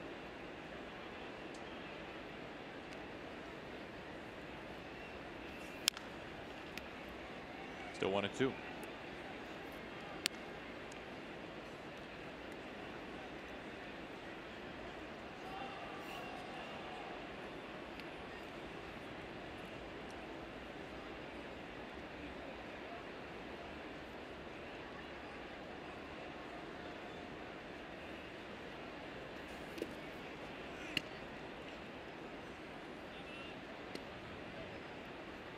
Those 5 RBIs for Kyle, by the way, 1 off of his career high.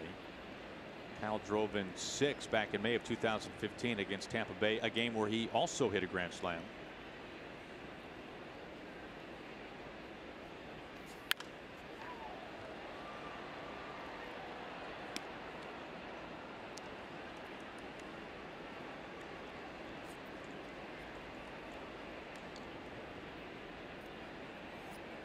Healy batting with Cano at third base. He doubled, moved over on the ground ball out by Cruz.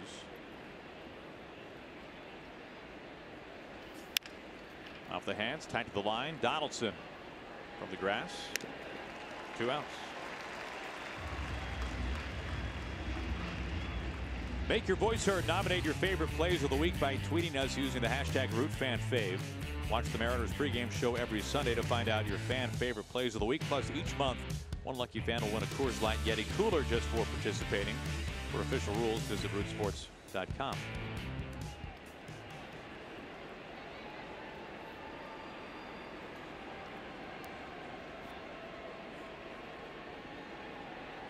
Well, Seager could set a couple of career bests in this at-bat.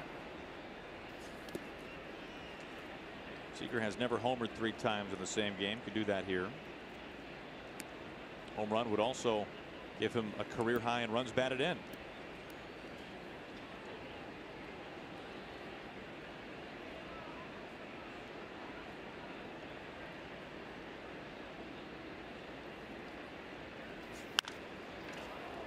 Out to right field, not deep enough though. Solarte, the second baseman, back there to make the catch to end the inning. Cano is stranded as we move to the bottom of the 8th.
Use all of his pitches. His two-seamer was terrific. I liked his cutter. Had the slider. That's another changeup right there. Able to expand the zone after working ahead. A lot of first pitch strikes from him. Just a tremendous outing for Mike. Now for the second time this year, he goes 7 innings. The difference this time around compared to his last time going 7, just the 1 walk. And just the 6 hits. They give up the 1 home run. 6 strikeouts for him. 101 pitches. Our Beacon Plumbing call to the pen. Lansing Scott doesn't have to go to the bullpen until the 8th as he brings on lefty Mark Zipchinski. 12 appearances on the year and 5 1/3, 6 strikeouts, 4 walks. Fastball at 92 miles an hour with a slider.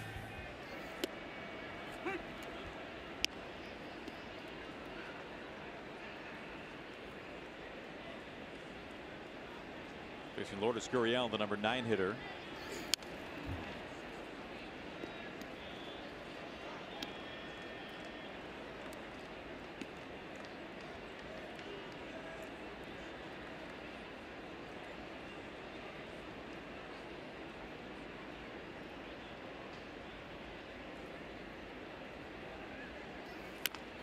Weak tapper. It is Zipchinski, throws from his heels. Pick not made. Tough play for Healy. And Gurriel aboard.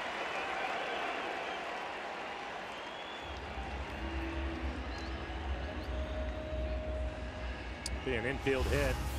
Right out in front of home plate. Barehanded play. Loses his balance. Tries to get rid of it quickly. Gurriel would have beat it out even if Ryan was able to handle it.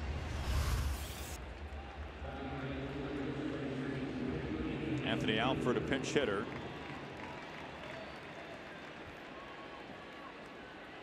We saw him in game 1.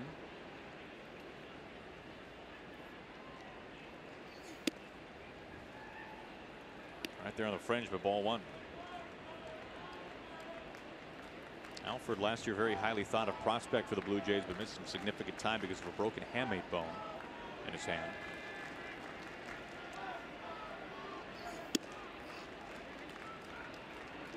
Chasen Bradford getting loose in the pen, right-hander for the Mariners.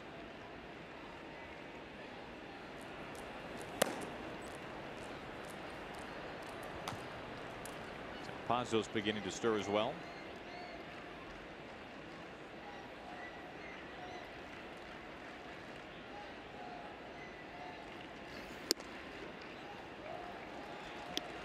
Missing away again, 3-0.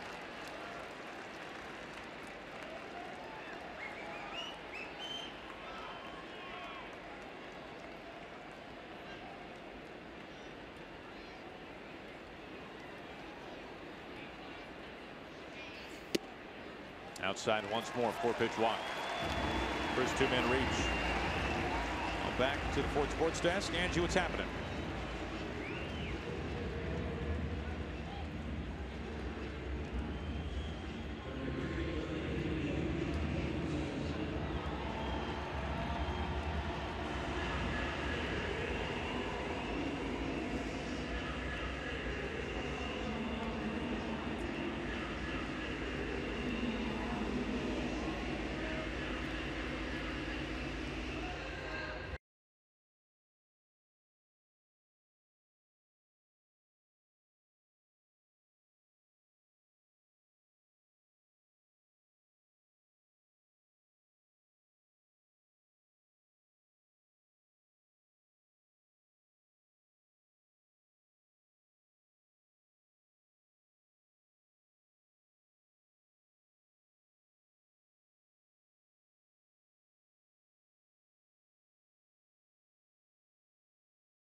Seattle Mariners baseball on Root Sports is brought to you by BNSF, sponsor of the BNSF Blast. By CenturyLink, connecting you to the power of the digital world. By Money Tree, proud to make a donation to Mariners Care for every Mariners win. And by Jack in the Box. Try the new Cholula Buttery Jack, part of the Buttery Jack family, only at Jack in the Box. Blue Jays beginning to chirp a little bit here in the bottom of the 8th. The first 2-minute board. Here's Donaldson off of Bradford into left field. Gurriel held at third. And they've got the bases loaded all of a sudden. And for Donaldson, his 3rd hit in the ball game. Little slider going to find a hole on the left side.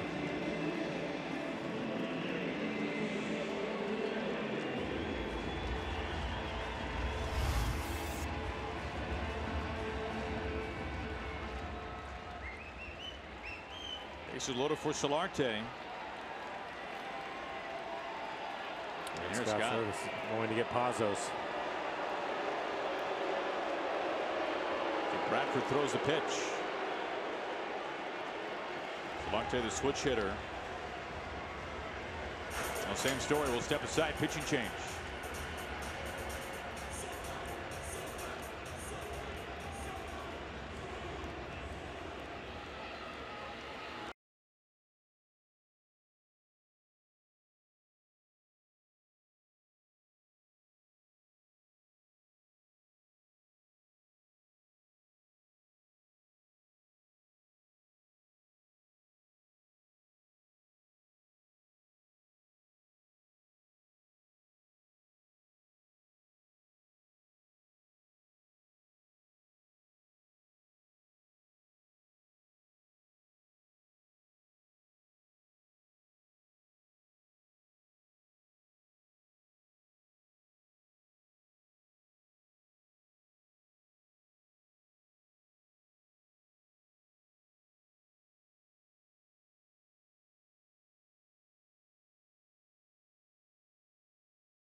Mariners beginning tomorrow night.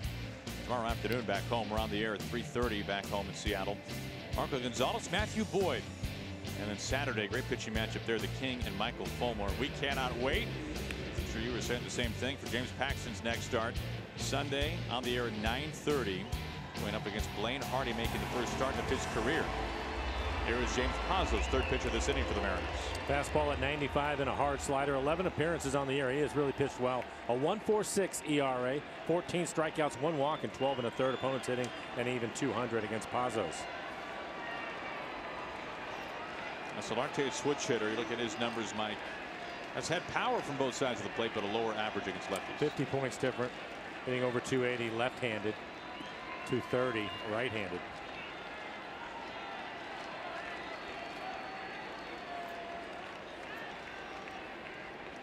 First pitch from Pazos. On the inside corner for a strike. And he feels good. 97 on that first fastball. Solarte does not look too pleased, but that was in there.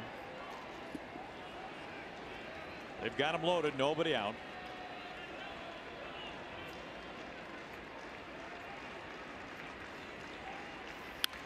Oh, 0-2.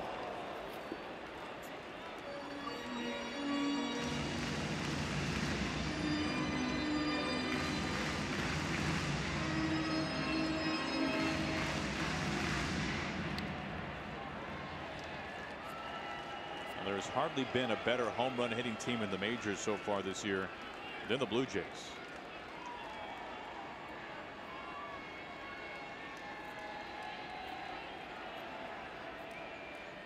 The 0-2. Ground ball. Robbie has it. Option flip to Segura on the first double play. Just what they were hoping for. They give up the run to get 2 outs.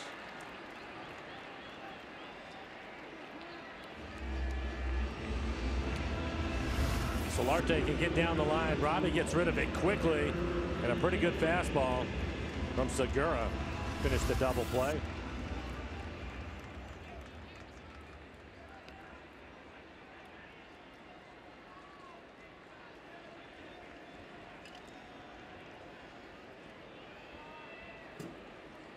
Teoscar Hernandez climbs in. Ball 1.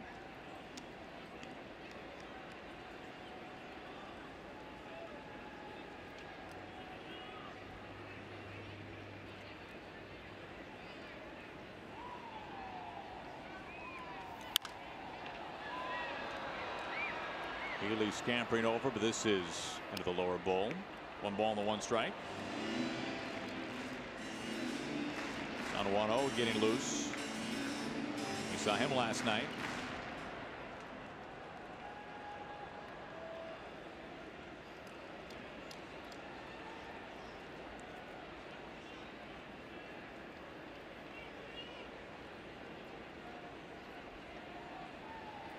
Two outs. Alford at third base. Boy, that was right there. 2-1.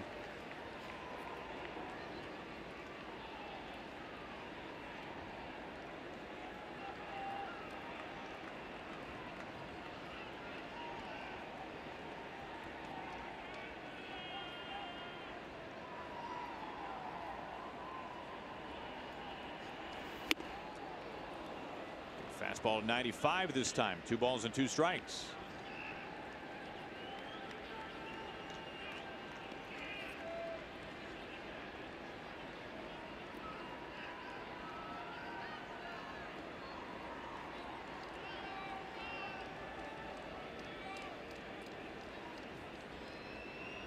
Pazos on 2-2. Another foul ball.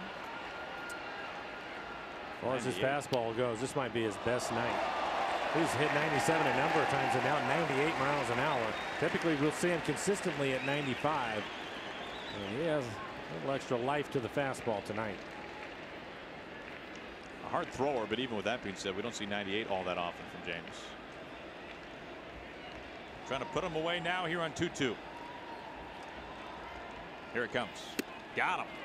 98 again. Some flames from Pazos. Gets the Mariners out of a jam of the 8th.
6-3 lead. Well, fans, our annual Ultimate Fan contest has officially returned. Root Sports will be looking for the Ultimate Fan in the state of Alaska throughout the month of May. Send us a photo and story on our website at rootsports.com/ultimate-fan, and you could win a VIP trip for 2 to Seattle in September, a personalized jersey, and much more. For official rules, visit rootsports.com. Zunino on the first pitch, a blast out to left center field. This is destroyed. Oh, my goodness. Zunino's 6th on the season. It's the 4th tonight by the Mariners. And they just keep playing add-on. You can make it now 9-3 Mariners.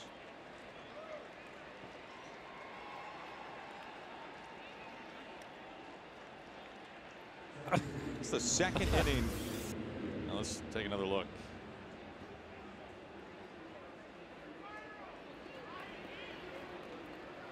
Yeah.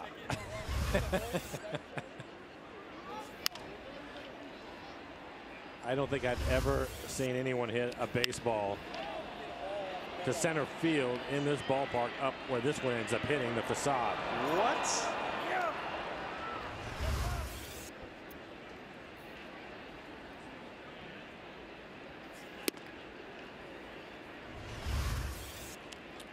Primera Supermo. That is right on the barrel. Hits it over the restaurant in center field.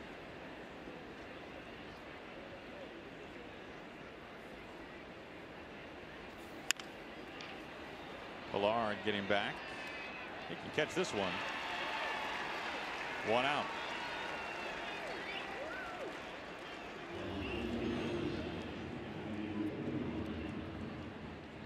You know, one of the most famous home runs of this ballpark, Jose Bautista, right, the bat flip home run. If memory serves right, it was essentially at that level but pulled more down the line. I mean, that was destroyed, Bautista's blast. But you go left center with that kind of carry and height. Yeah. I mean, that's a whole new chapter. They measured it at 431 feet. Well, that's a lie. I think it's just because the facade stopped it. Exit velo of 112. I mean, I've never seen anybody hit a ball over the restaurant that I can remember. Can we get a plaque put up there?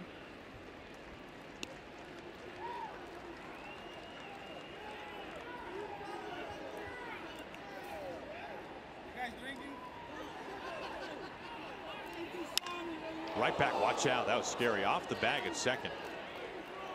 Romine, a 3-hit night. Came in 1 for 18 on the season.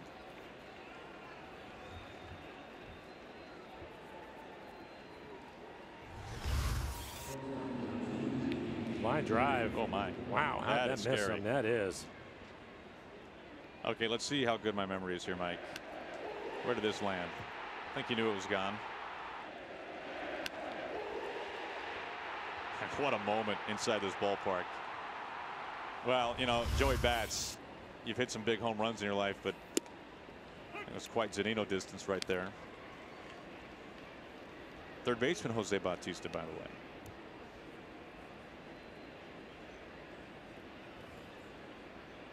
Recently recalled up with the Braves. He broke in as a third baseman, didn't he? I believe with the Pirates. He was a guy, if I remember correctly, a guy, Rule 5 guy.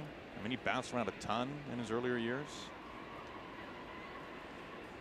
Segura a chance for a 5-hit night.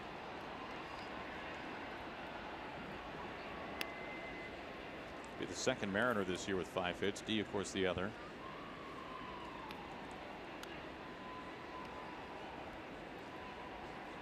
The Mariners with 17 hits.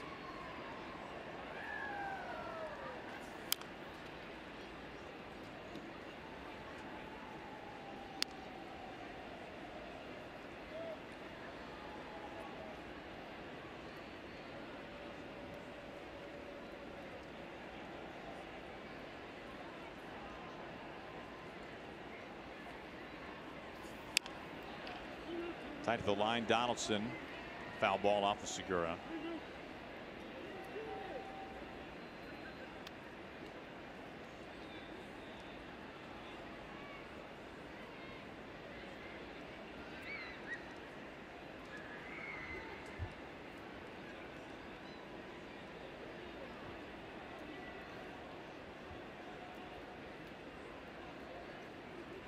Edwin Diaz getting loose in the pen for the Mariners.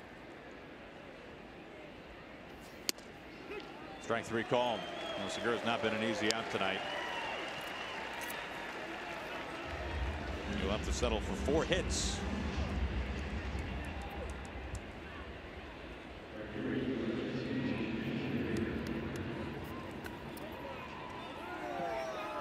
Two outs, Romine aboard for Mitch Haniger. You're wondering why Diaz is getting loose. He hasn't pitched since the 5th, so it's been a few days.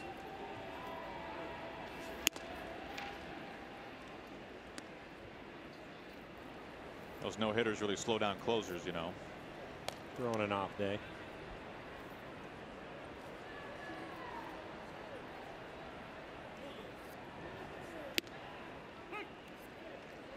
And not only have the Mariners hit 2 home runs tonight, Mike.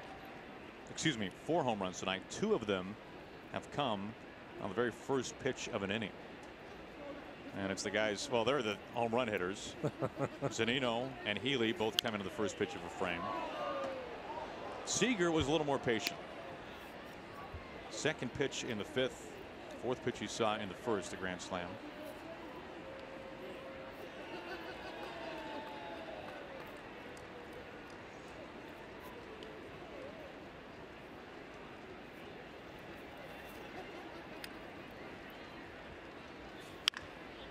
Pulled quickly foul.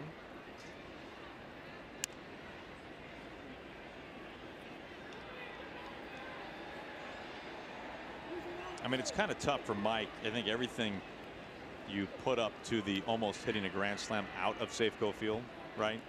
For Zunino? For Zunino, yes. I mean, that's kind of the high bar mark for Mike. You're going to go a long time without seeing a home run like that one, though.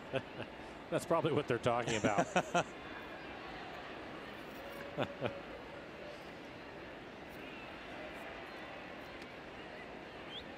Pretty good night to be in the Mariners lineup this evening.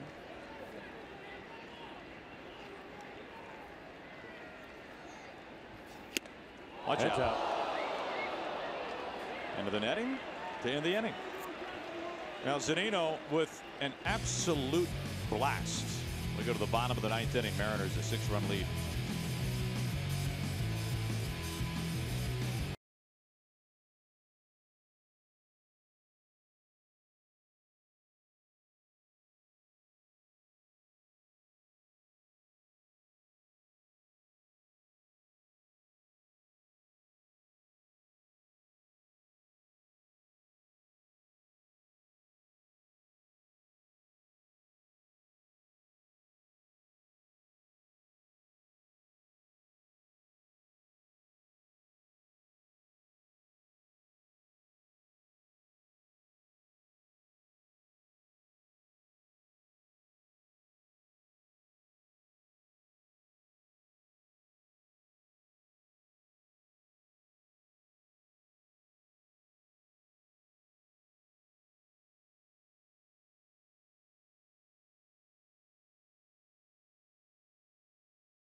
To join the conversation for up-to-date game information and live interactions.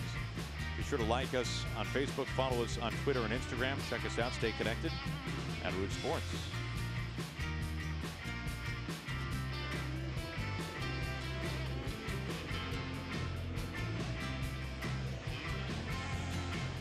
Edwin Diaz on to pitch for the Mariners. 18 appearances on the year, a 1.96 ERA, 31 strikeouts in 18 1/3. Opponents hitting under 100 against him. Fastball, slider. His fastball will be in the upper 90s.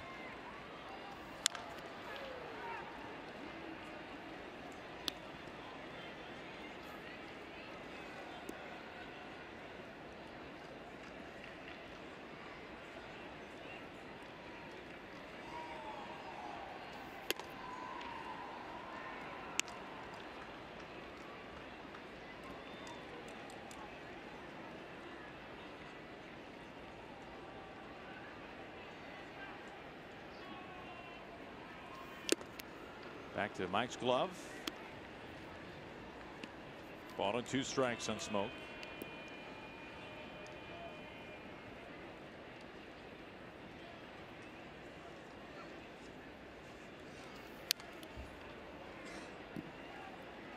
Had been going right at him. Good fastball tonight, 97 miles an hour.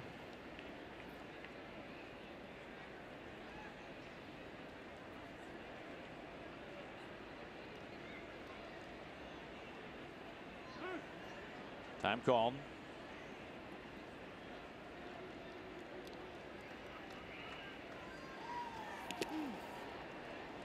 Two and two. It was just a bad slider.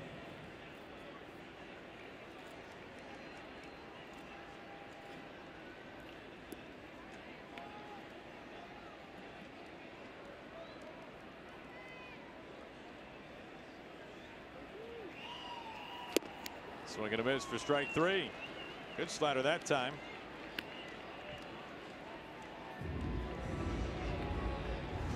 Slider right at the bottom of the strike zone.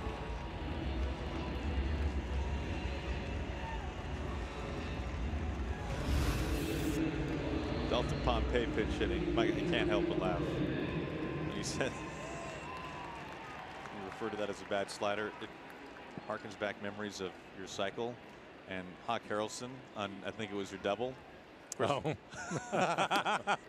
You did this against the White Sox. Yes. Hawk, the TV voice. When I was with the A's. And Hawk on the play-by-play. We both love him. Oh, he's the greatest. Yeah. When they replay the pitch, Hawk goes, well, that's just a bad pitch. Zero credit to the hitter. That's just, and I tell you, if he doesn't hit that pitch, he should be sent to AAA right now. I was fine with it. Turned out to be a good day for you. 1 and 2.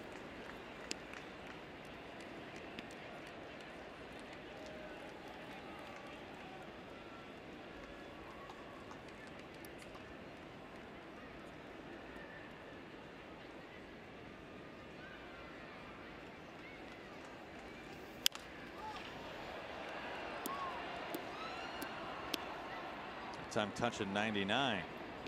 Urena on deck. A pinch hit for Russell Martin.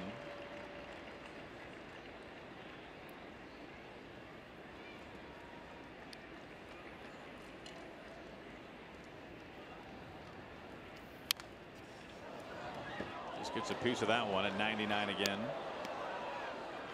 Diaz looking like he's got a pretty well rested arm.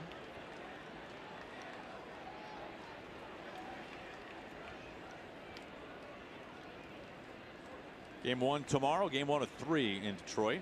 We're on the air at 3:30. Marco Gonzalez, Matthew Boyd.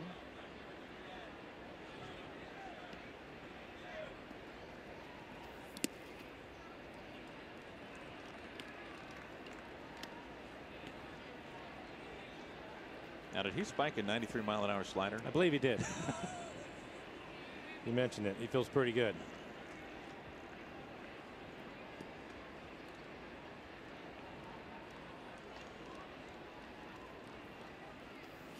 Swing and a miss. Slider gets him out, number 2.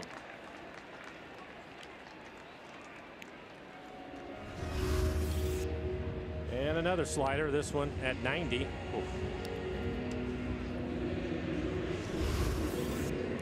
The life of a pinch hitter. A little bit tough right now. 2 outs, nobody on. Here is Urena.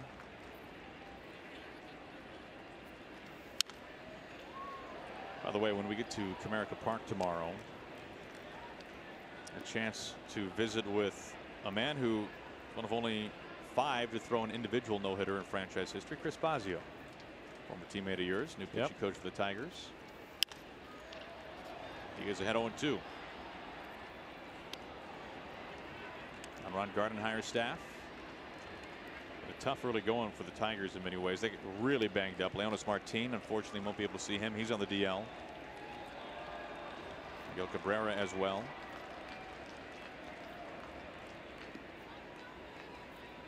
The 0-2.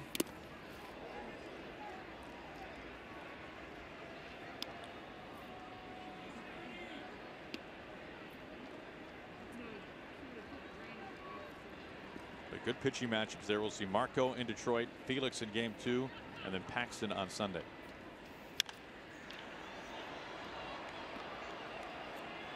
And again, worth noting, we'll be seeing a couple of guys in the Tigers rotation with local roots. Matthew Boyd, some Amish product, Oregon State after that, going in game 1. Blaine Hardy, born in Seattle, going in game 3.